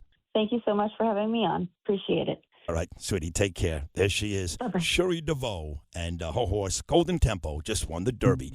We'll take a short break. More of the Monday edition of Sid and Friends in the Morning right after these words. Sid and Friends in the Morning on the Red Apple Podcast Network. Saturday afternoon. It was a beautiful day. Sunny, Tampa Bay. Jeter. You know what's funny? That whole week I was in New York. It was 2014, I believe. And you could double-check the date. But I think it was July of 2014. And that summer, I spent the whole summer in New York. I was still hosting my show down in Florida. But Mark Chernoff offered me the opportunity to do about 40 shows. 40 on the Fan. Filling in for Boomer and Craig in the morning, which I did a bunch with Kim Jones. Filling in middays with Mark Malusis. All day long except for Mike, because Mike was jealous and wouldn't let me do his show. I swear to God, that's a true story. So, and you know that's true, Lou. In fact, one day when I was filling in for one of the shows, Mike came in, and every guy that called in was like, "Oh, man, Sid, I miss you here. Can you come back here full time? I know you're down in Florida." Mike actually came in and went to Chernoff's office and accused me of setting up the phone calls. I don't remember that. You remember that? I told you that. Yeah, I do. He actually wanted to, he said, "This guy's setting up phone calls. Nobody misses Sid." I didn't set up one phone call, you doofus. Not one. They actually did miss me and love me, okay? And I would have gotten the same ratings you got if I had the same opportunity. But God bless you. You're the all-time great. You and Chris, God bless you both. I love you both. But anyway, I was in that whole summer. Journey, I got something to complain. So we were doing the hit thing. So I come in Friday morning. I do the morning show with Kim Jones. Jeter's one hit away. And I was supposed to go to the game that Friday night. I didn't go. But we had Mariano Rivera on that day, and Kim Jones sees Rivera at his locker. This is Friday night. Jeter's at $29.99. And Rivera goes, I got to tell you, I like that guy, Sid. He's funny. You and him are really good together. And Kim was very nice about it. And the game got rained out. That Friday night, the game got rained out. So I finished my week of shows on the Fan. And the next day, Saturday, again, on a beautiful sunny day, Jeter's 3,000th hit came in the way of a home run. Just one of many legendary calls by John Sterling. You guys realize he was the announcer for the Yankees for 35 years. From 1989 right through April of 2024. 35 years. And again... He might be the longest then, right? I think so. I'm not saying he's the best announcer ever. Don't get your balls caught in your ass, okay? Take it easy. I'm not saying he's Vince Scully or... I hate when that happens. Yeah, me too.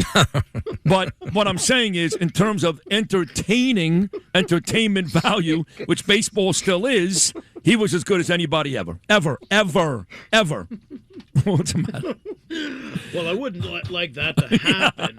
I know, John. But, you know, you know what when I mean. It does, here's the 2-1 right now. So he died today at the age of 87. So tonight, I'm going to the Yankee game. This is in place for a while. Keith Kantrowitz and Mark Oranger, all my boys, are taking me for my birthday. And I'm going to sit with Randy Levine for a couple of innings. I'm going to ask Randy to put Susan Waldman on this show tomorrow. Oh, good luck. Exactly. That's a good... Well, he wants to put me in the booth with Susan and Dave Sims during my son's charity event in August to do one inning. That'll go fine.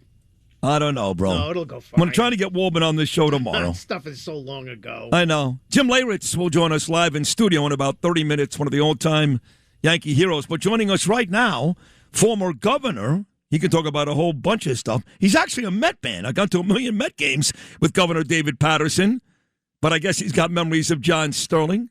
Mr. Governor, how are you? Well, you know, Sid, John Sterling's history, I don't think it's really known to a lot of people.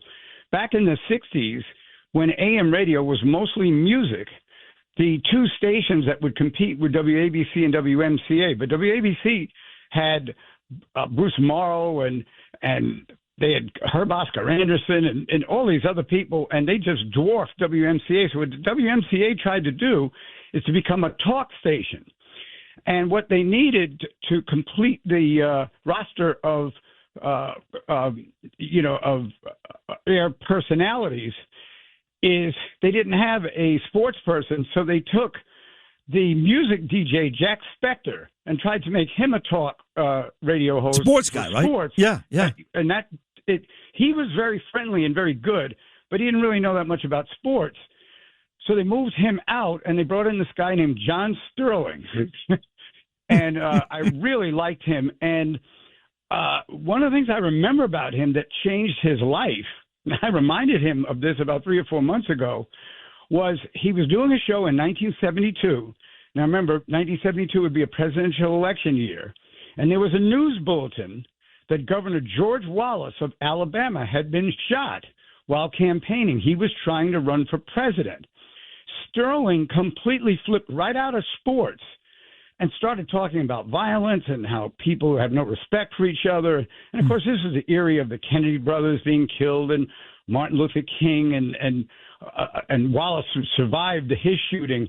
But I think the powers that be at WMCA realized that Sterling could do regular news or regular talk radio, not just sports. And I think that's what really catapulted him. And then, when the Yankees were on that station, they heard him. And then I didn't realize he didn't get to the Yankees till 1989. I thought it was sooner. But he was really quite a force. And I saw him in our studio just a couple of months ago. So it's very sad to hear this news. Oh, you did. He was in these studios a couple of months ago. I haven't seen John since last year because, as I pointed out earlier, to be completely honest, he reached out to me to speak on his behalf to Chad and John to try to convince them to hire him here. But I didn't need to convince them, to John's credit. He was on earlier, Catsimatidis and Chad. And Chad and Sterling got along great. They got along great. Chad did a great job with that. But I did kind of intervene to try to help John out. He was on my shows on WFAN quite a bit. I remember going many opening days to Yankee Stadium with Jody Mack and Beningo and the whole crew. And he'd be wearing that Yankee scarf. He loved that scarf. And I just thought he was terrific, And I didn't know about all these other stories, but, the fact that he was able to do that, Governor Paterson, and talk sports and news and politics is not a surprise because many, many times at Yankee Stadium before the first pitch, I'd have conversations with John, and they were not about baseball. So I'm not surprised to hear that. Yeah, no, his latitude, his ability to talk about almost any subject was amazing, and I was fortunate enough to get to know him a little bit right here in this last year of his life. And he gave me a big compliment on his show that he would do at 4 o'clock when I was doing the left versus the right at 3 o'clock. And I have it on my phone, and I don't think I'll ever erase it. That's awesome. And you're a Met fan, and I used to be a Met fan, of course, until about 2 weeks ago. And ironically, I've got Jim Leyritz coming into the studio in the next 15 minutes. I'll be at the Yankee game again with Randy tonight. Randy has become my best friend, Randy Levine. We text almost every day. I'm in his suite now every couple of days. And, I just think the Yankees are a better organization. I spoke to Steve Cohen. Cohen and I had a great conversation. He was terrific. He really was. He called me, the Met owner, and we sat on the phone for about 20 minutes. In fact, I'm going to go with Bill O'Reilly to the Met-Yankee game on May the 15th in Queens, and Steve Cohen said, "You're going to sit with me." And I said, "I'm honored." So I'm going to sit with Steve Cohen for that game. So it's nice to kind of have both teams on my side here, but I just don't like what I'm seeing from the Mets, Governor, and it has nothing to do with the fact that they're 11-22. Nothing to do with that. Well, I am a Met fan, and the way you would know is that I wear a mask. It's embarrassing, right? But again, it's not about the wins and losses. They did just win the weekend series against the Angels, but the whole Mamdani thing with Mr. and Mrs. Met, not Cohen's fault, but couldn't stand it. The way Gary Cohen spoke about Charlie Kirk and that Chicago Cub player, he actually called him out for missing one meaningless game for going to Charlie Kirk's funeral. The fact that there is no Jewish Heritage Night, I don't care that it was canceled in 2023. Since they canceled that night, something in 2023 called October the 7th happened. And Steve Cohen admitted to me that the biggest percentage of his fan base is probably Jewish people. So, and Lindor's a bad guy. His wife worked for Mamdani during the whole transition period. I mean, I can give you 10 reasons why, Governor Paterson, being a Met fan these days, no thanks, and has nothing to do with the bad action on the field. Yeah, and the bad action on the field gets worse. Not last night, but the night before, they have the bases loaded twice and couldn't score a runner from second in extra innings. And bases loaded, no outs, and couldn't score any runs. That was it for me. Yeah, they lost 4-3, yeah. But what about all these other stories that I'm attaching to the Mets? I mean, look, Governor Paterson, you listen to me every day and your lovely wife. I make no bones about it. I don't speak nicely. I speak like a Brooklyn guy. I hate Mamdani. I hate him. Oh, that's a strong word. Tough. That's how I feel about him. I would never have been able to have noticed that, Sid. I just wouldn't have known that. You're I got to tell you, a friendly guy, no matter who it is that you're talking to. I am. You and I get along great. We have great times together. I'm generally a pretty good guy. So when I heard this story this weekend that people are upset, that tensions are escalating because Mamdani's not going to the Israeli Day parade, why? If I'm a Jew, and I am a Jew, he's the last person I want there, no? Yeah, well, you would think that the mayor would recognize all the different ethnicities in the city. Well, just to make your point there, that parade started in 1964. You're a student of history. The mayor was Wagner then. He went to the parade, and every mayor has gone, every one since. Ever since. Absolutely. Absolutely. It's disgraceful. It is.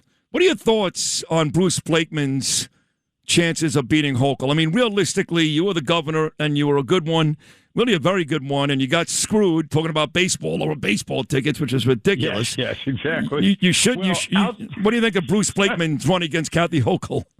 Well, outside of government, Bruce Blakeman and I are friends, and so I try to be objective about him. I think that there have been situations that he didn't react quickly enough. For instance, when the officer threw the what was that thing, the cooler, and hit and killed the guy who he was pursuing, people came out right away and talked about it. And it took Blakeman like 48 hours to say that if he was governor, he would pardon the officer. Well, hold on a second. Hold on. But the competition, the wretched woman in charge right now still hasn't said it. So he may have been 48 hours late. She still hasn't said it. Oh, no, Sid, I totally understand that. I totally agree with you. But the problem is he's the one that's trying to unseat her. So you've got to throw the first punch. You can't look like you're responding after anyone else did. And in her case, people probably wouldn't have known whether she said anything or not until you just pointed it out. But I'm just saying that I think maybe as time goes on and he gets more comfortable, and if they raise enough money, it'll be a competitive race. But I think he's got his work cut out for him. That's fair to say. And, there's already people that have asked me to run for mayor. I know you know this, Governor Paterson. Serious people. Lara Trump on this show endorsing me, Bruce Blakeman. I don't think you should run for mayor. I think we should have an hand-to-hand combat in front of City Hall. And when we throw all those people out, you should take over. Well, you're the guy. Wait a second, Governor Paterson. You're the guy that kicked ass in the streets and actually saved your son's life, which is a great moment for you and a beautiful moment. But I wasn't talking about me necessarily running. I probably won't. Everybody keeps telling me the same thing. Sid, you may be the most powerful man in this city without serving office. You got that bully pulpit 4 hours a morning. Why would you waste your time having to deal with the city council and legislators and the governor and all that stuff? And they may be right, but I guess the question to you is, if you're the Republicans, you're Ed Cox, whoever you are in this party here in New York State, when do you start to really take this seriously? Because, again, quite frankly, Curtis Sliwa, joke, okay? We need a real candidate this time around. Somebody's going to get more than 7% or 14%. When do the Republicans start taking that race seriously? Well, I'll tell you what, Sid. If there is a good candidate for the Republicans, I guarantee you Ed Cox will find him.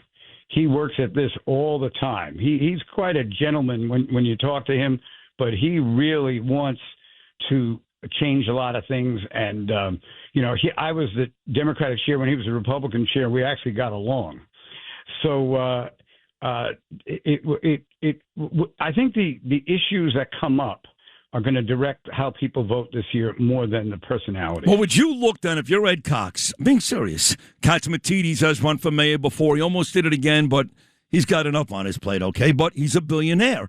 Do you look at a person like a Bill Ackman or a Ken Griffin, those types of guys that Mamdani has gone out of his way to make their lives miserable, the guys that pay the majority of the taxes here, despite what people say on Twitter, their lies? Would you look for somebody like that who's got money and power in this city, like a Mike Bloomberg had, to try to save us?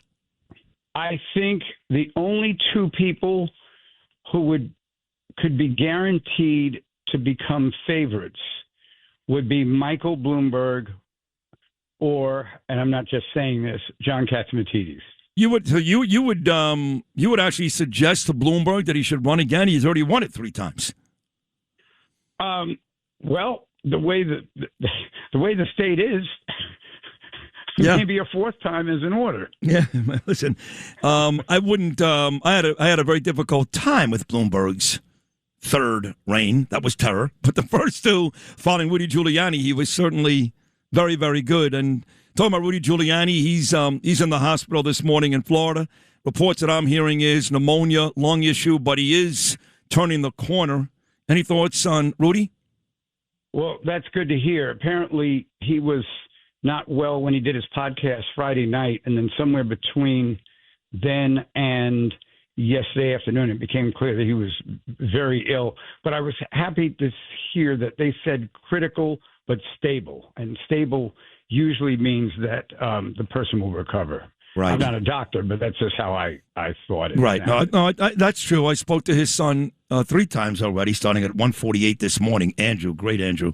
And he seemed to be optimistic, like you just said, that he is critical, but he is at the very least stable. So let's wrap the bow on this. Close it where we started, Governor David Paterson.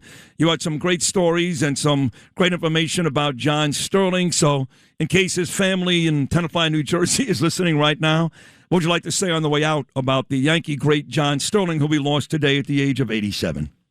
Well, he, I think, performed on radio and also when he was broadcasting.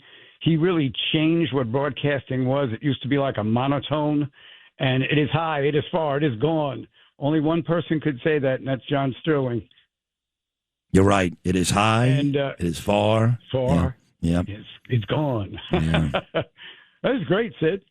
You were great. I'm glad you called in. You had some great stuff. You always do. You know, you're an amazing guest. That's why Catsimatidis has you on all the time. I can't get you on all the time, but every time you are on, you are terrific. No, Sid, all you have to do is dial this phone number. Thank you. Thank you. You're great, Governor Paterson. Say hello to your wife for me, and thank you so much. Terrific job. I enjoyed you today. Thank you so much. I'm looking right at her. Take care. All right, take care. That's my man, Governor David Paterson. I love when he says, I'm looking right at her. He's blind. You know, it's like the last time I saw him, he goes, hey, Sid, it's good to see you. Really? Really? Good to see you. Yeah, he's a delight. I love the guy. He is one of the best guys, smartest. If you have anything bad to say about Governor Paterson, then you don't love Jesus. Is that fair to say, Alec? Yeah, without a doubt. All right, we'll take a break. We got Nomi's got the news and a Yankee legend in studio. This guy has hit as many memorable postseason home runs as Yogi and Mickey and all those guys who hit many of those. Bucky's got one, maybe two. But this guy hit a bunch of them. He's now an ambassador for the Yanks. He'll be at the stadium with me later on tonight. Jim Leyritz live in studio as the Monday edition of Sid and Friends in the Morning rolls on. Sid and Friends in the Morning on the Red Apple Podcast Network. I remember that play very vividly. I was sitting at the ESPN Sports Zone in Times Square, and you didn't hear the at-bat. That was Mike Piazza. That was the Mets, and he hit the ball to straightaway center, and I go, that's a home run. That's it. It's a home run. I was there. Oh, you were there? Yeah. It was in and the right Bernie field. made the catch, and the Yankees won it in 5. So I was there the very first game. I had just gotten to New York, and after spending all those years in Florida, and I arrived with my partner, Scott Kaplan, and I was doing a sports show, the only sports show in the morning in New York, because on WFAN you guys were doing Imus. It was a terrible sports show. Terrible.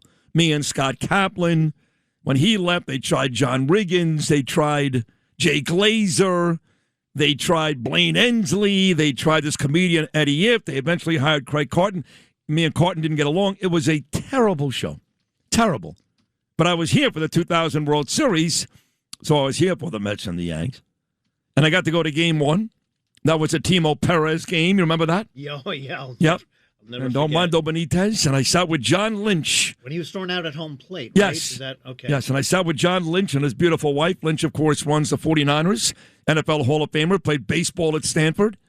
And I went to games 1, and then I went to the first game in Queens. I was sitting next to Kevin James, the actor from King of Queens, when Jeter hit the home run to start the game. My dad took me to that one. But that was, I remember, without even he didn't say Piazza, he didn't say 2000. Right. I But knew it too. the Bernie play, yeah. Yes, because That he was hit that. it, and everybody in my section stood up. I thought it was gone. And everybody goes, if this is gone, he could Yeah. run for mayor. People were yelling that in my section, Piazza. Mike was a great man. He had so many classic home runs. But the Yankees, that was the Leyritz teams. He's going to join me in studio momentarily. That was his last year with the Yanks. He actually split his time between the Dodgers and the Yankees in 2000. But no, that was the run for Torrey, winning 4 of them. Then got to 2 more. Came up short in both of them. Arizona, 2001. That was the heartbreaker. I've asked people like Bernie Williams. I said, hey, Bernie, if you can give back one of your World Series. This was on the fan. It made the newspapers. I said, if you can give back one of your World Series, and he won 4 of them, would you give one back just for beating Arizona after 9/11? And he said, Sid, absolutely. He said, not the Mets, but one of those 2 ones against the Braves or San Diego? Absolutely. The Yankees really wanted to win that one in 2001, but history wasn't kind that year, but certainly very kind to Joe Torre over the years. So we'll take a short break. Again, the big news today is that Yankee legendary play-by-play announcer John Sterling died yesterday at the age of 87 years old. I'm on my way to the stadium later on tonight. I'll be there to watch the Yanks sweep the Orioles, hanging out with Randy Levine. But all-time Yankee great. I mean, as many postseason Yankee home runs as any of the Yankee greats. After spending a lot of time between 90 and 2000 with the Yanks, my buddy Jim Leyritz, live in studio, right here at WABC. He's coming up next. Sid and Friends in the Morning on the Red Apple Podcast Network. The right fielder, Jermaine Dye, plays very deep. They're trying to cut off the extra base hit, but anything in front of Dye probably falls in, and he's playing right near the right field line. Grissom is a little bit over in right center, and Andrew Jones way off the left field line. Understandably, they don't think the Yanks can pull Wohlers. It'll be a 2-2. Swung on and hit in the air to deep left. Jones back toward the track at the wall. It is gone! A 3-run home run, and the Yankees have tied the game. Jimmy Leyritz did pull Wohlers, and he hit a 3-run home run over the left field fence. And the gritty Yankees have come all the way back. 6-0 down to tie the game at 6. Do you believe that? Jim Leyritz, between 1990 and 2000, distinguished himself as one of the most clutch Yankees of all time. I know that sounds crazy on a team that has DiMaggio and Mantle and Berra and Reggie. I'm telling you, Jim Leyritz was one of the most clutch Yankees. This guy, time after time, in a big spot, found a way to hit a big home run for the Yanks. And he played everywhere. There was a lot of years there where Jimmy was playing on like 2 teams every year. It's like Yankees, Padres, Dodgers, Yankees, Red Sox, whatever. But I think Jim will be the first to tell you that he's a Yankee. How do I know that? Because he's retired now, 26 years. And when I go to Yankee Stadium, like I'm going tonight, Jimmy's there. He's an ambassador for the Yankees. So fair to say, my dear friend Jim Leyritz, always a Yankee. Always going to bleed the navy blue. But you went to San Diego about 3 times. No, actually, I only went there. I went there from the Boston Red Sox. I was with the Red Sox in '98. Then I left halfway through that to the Padres. Oh, so you stayed through the early part of '99. That's what it was. Exactly. And then George found out I was going to the Red Sox, and he made a trade, and he bring me back to the Yankees. So just to spite Boston, right? Exactly. Yeah. And then, true or not, did you almost become a Met with Bobby Valentine? I was a Met in spring training in 2001. After I had double surgery on my shoulder, I was coming back, and I was in spring training. I wore number 16 for Doc Gooden. Wow. And I ended up hurting my shoulder again, like May 17th, and then or March 17th, and they released me. So let me ask you this before we get to John Sterling and this current day Yankee team, Jimmy. When you hit that home run against the Braves, this is the World Series. It's a big deal. Yankees had not won a World Series. Yeah. I guess you got to go back to 77 before that because they lost in 81 to the Dodgers. 78, Bucky Dent, against the Red Sox. So you're talking about 18 years, and you hit this home run, and you weren't the Derek Jeter of the team at the time. So when you walk back to the dugout, are you thinking, oh, my God, I can't believe what I just did? Be honest. You're like, no, that question gets asked of me every single day. Tonight, I'm working in the suites. They'll ask me that question tonight. They will, right? And I tell you the same thing. If you remember 1995, I hit a walk-off home run in the 15-inning game against Seattle in the playoffs. I do remember that. And I thought that walk-off in Yankee Stadium, the Mariners, who we hated that year, and I thought that would be my hugest moment. But then we lost 3 in a row. We lost the series, and it became a footnote. Right.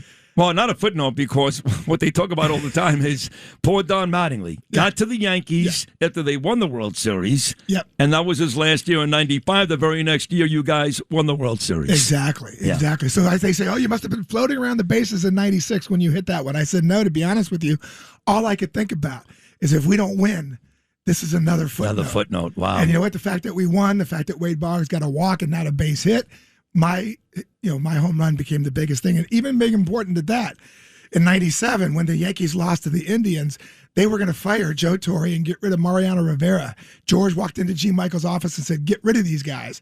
And Gene Michael said, George, did you forget we won last year? And he said, we'll give him one more year. And that was 98. And you won the next 3. And, they won 98. And then they actually beat me when I was on the Padres. San Diego in 99. And then they beat the Mets in 2000.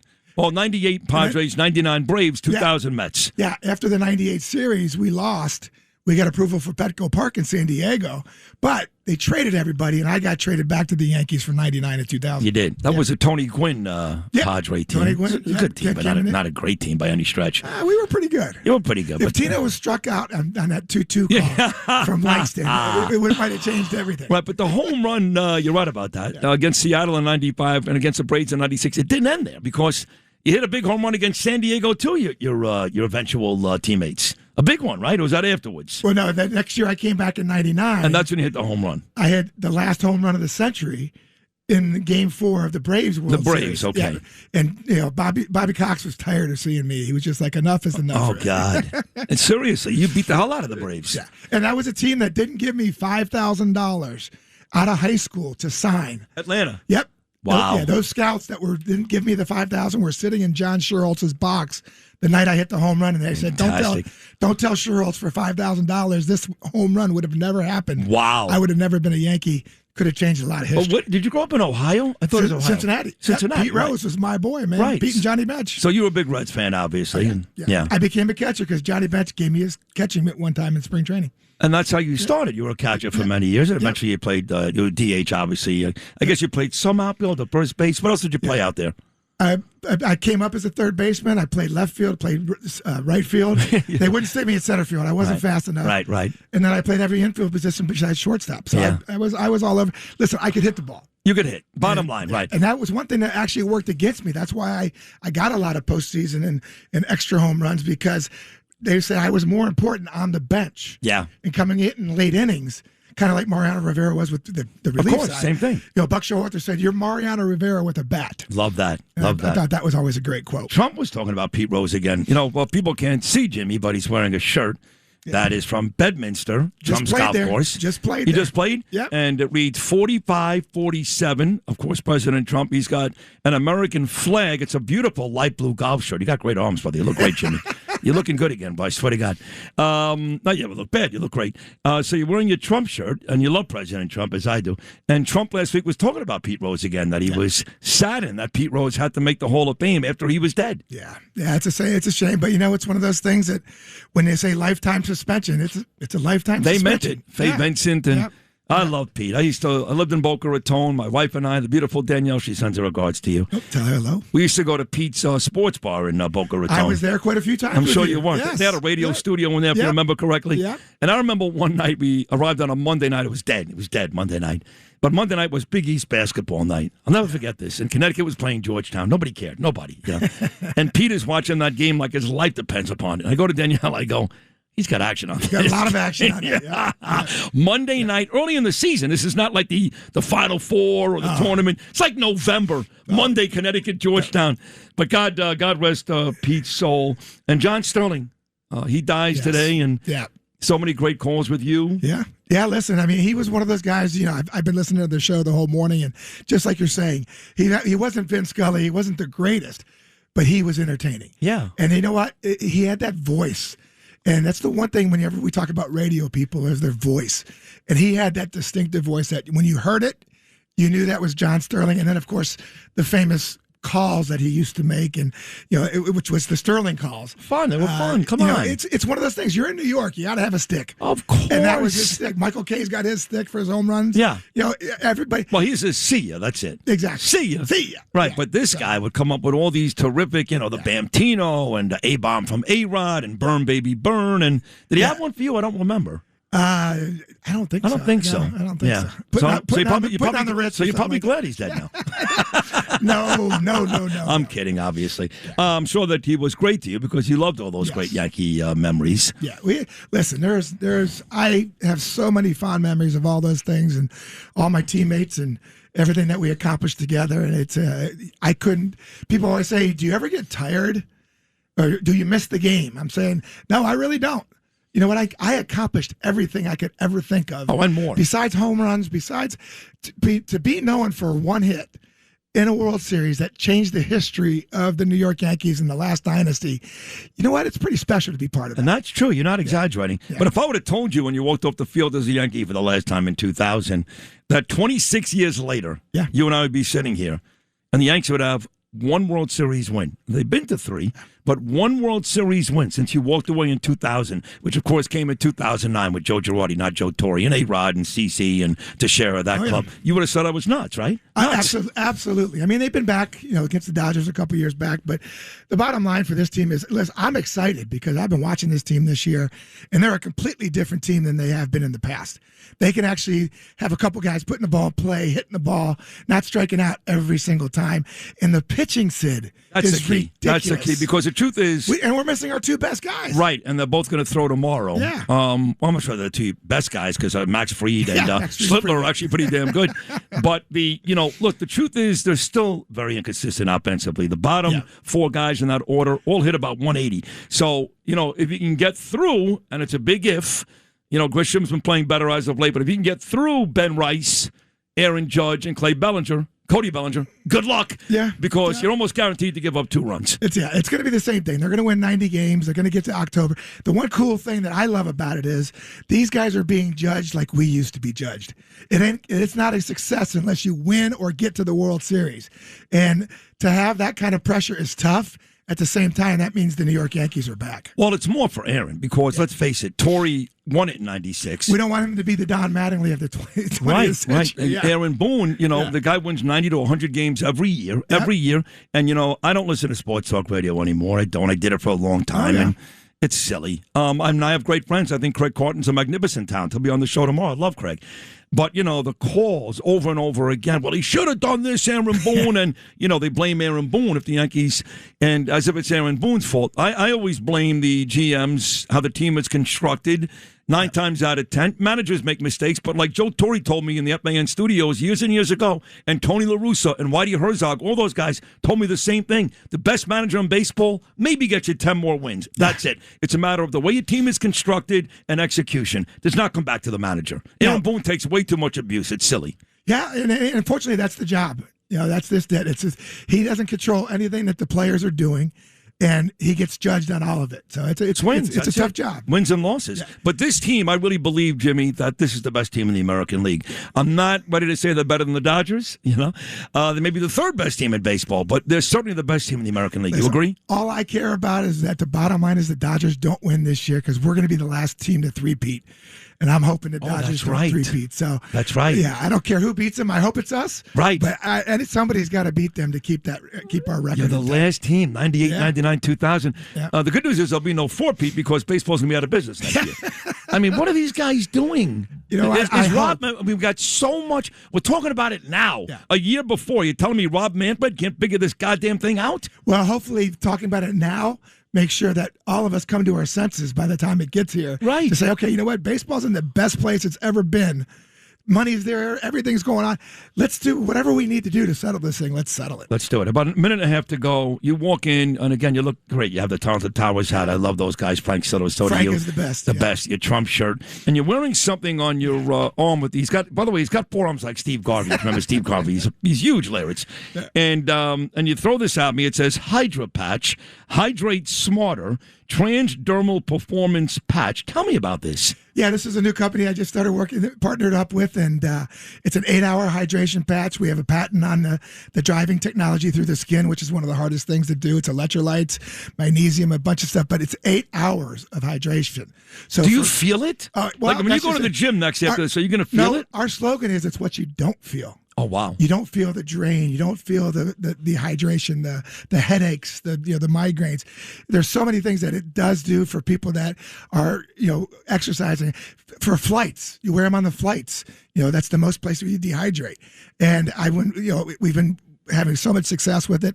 It's the new wave right now. It's the only transdermal patch that delivers hydration out there on the market. I'm going to wear it. How old are you now? I'm 62, Sid. 62. Okay, I just turned 59. Your body looks great. So clearly, whatever you're doing, I know you go to the gym right here down the block, basically. You live right by the studios. This is obviously working for you. Yeah. And you give this a lot of the credit as to why you look like that? No, I give that a lot of credit for giving me the ability to work out as hard as I can because I don't dehydrate. Yeah. Right. So. And as much as I fly back from here to California, it comes in handy because I don't get dehydrated. I don't get off the plane with headaches. I don't get off. It's a great product, and I'm really excited that it's gone to market. Where can people get this Hydra Patch? HydraPatch.com. HydraPatch.com. That's the only place? Yeah. Eventually, you get this to CVS, Walgreens, and all that stuff, right? Yeah. We're in the process of getting contracts and getting some B2B things going. Put your face on this, bro. I mean, come on. I'm Jim Leyritz. I'm the Yankee hero. If it's good enough for me, it's good enough for you, you loser. What's the matter with you? Put the damn thing in your arm, and that's it. Jim Leyritz. No, come on. I appreciate that. Hydra Patch. Yeah, but I'll let you try a couple of them. Let me know what you think, and I'll get you some. I'm actually going to put this on my penis later on tonight. See what happens. It doesn't make it bigger, unfortunately. Oh, it doesn't? Well, can you make one of those? You're going to have to move the other stuff off first. All right, Jimmy, we'll see you tonight. We're going to do this a lot throughout the baseball season. You're my Yankee guy. I'll come in and I'm a every Yankee fan, so... Anytime you need me. Maybe every week. I don't know. We'll do the Yankee Report. You were great today. Thank you so much. Thank you, We'll Sid. see you tonight. You look great. There he is, all-time Yankee hero, Jim Leyritz. Thanks for listening to Sid and Friends in the Morning. You can hear Sid and Friends in the Morning weekday mornings at 6. If you like the podcast, share it with your friends and listen anytime at WABCRadio.com and download the WABC Radio app. Hit that subscribe button on all major podcast platforms. Plus, follow WABC on social on Instagram, TikTok, Facebook, and X. See you next time for a new episode so you never have to wonder. What the heck is going on here? Sacco and Felix, New York and New Jersey's premier attorneys at law. Their team brings decades of experience across a wide range of practice areas. Whatever life brings, they're your legal team. From everyday matters to complex cases, they've got you covered with the experience you need and the results you want. Because when life gets complicated, they make it simple. SaccoFilas.com. SACCOFILLAS.com. 2 C's, 2 L's.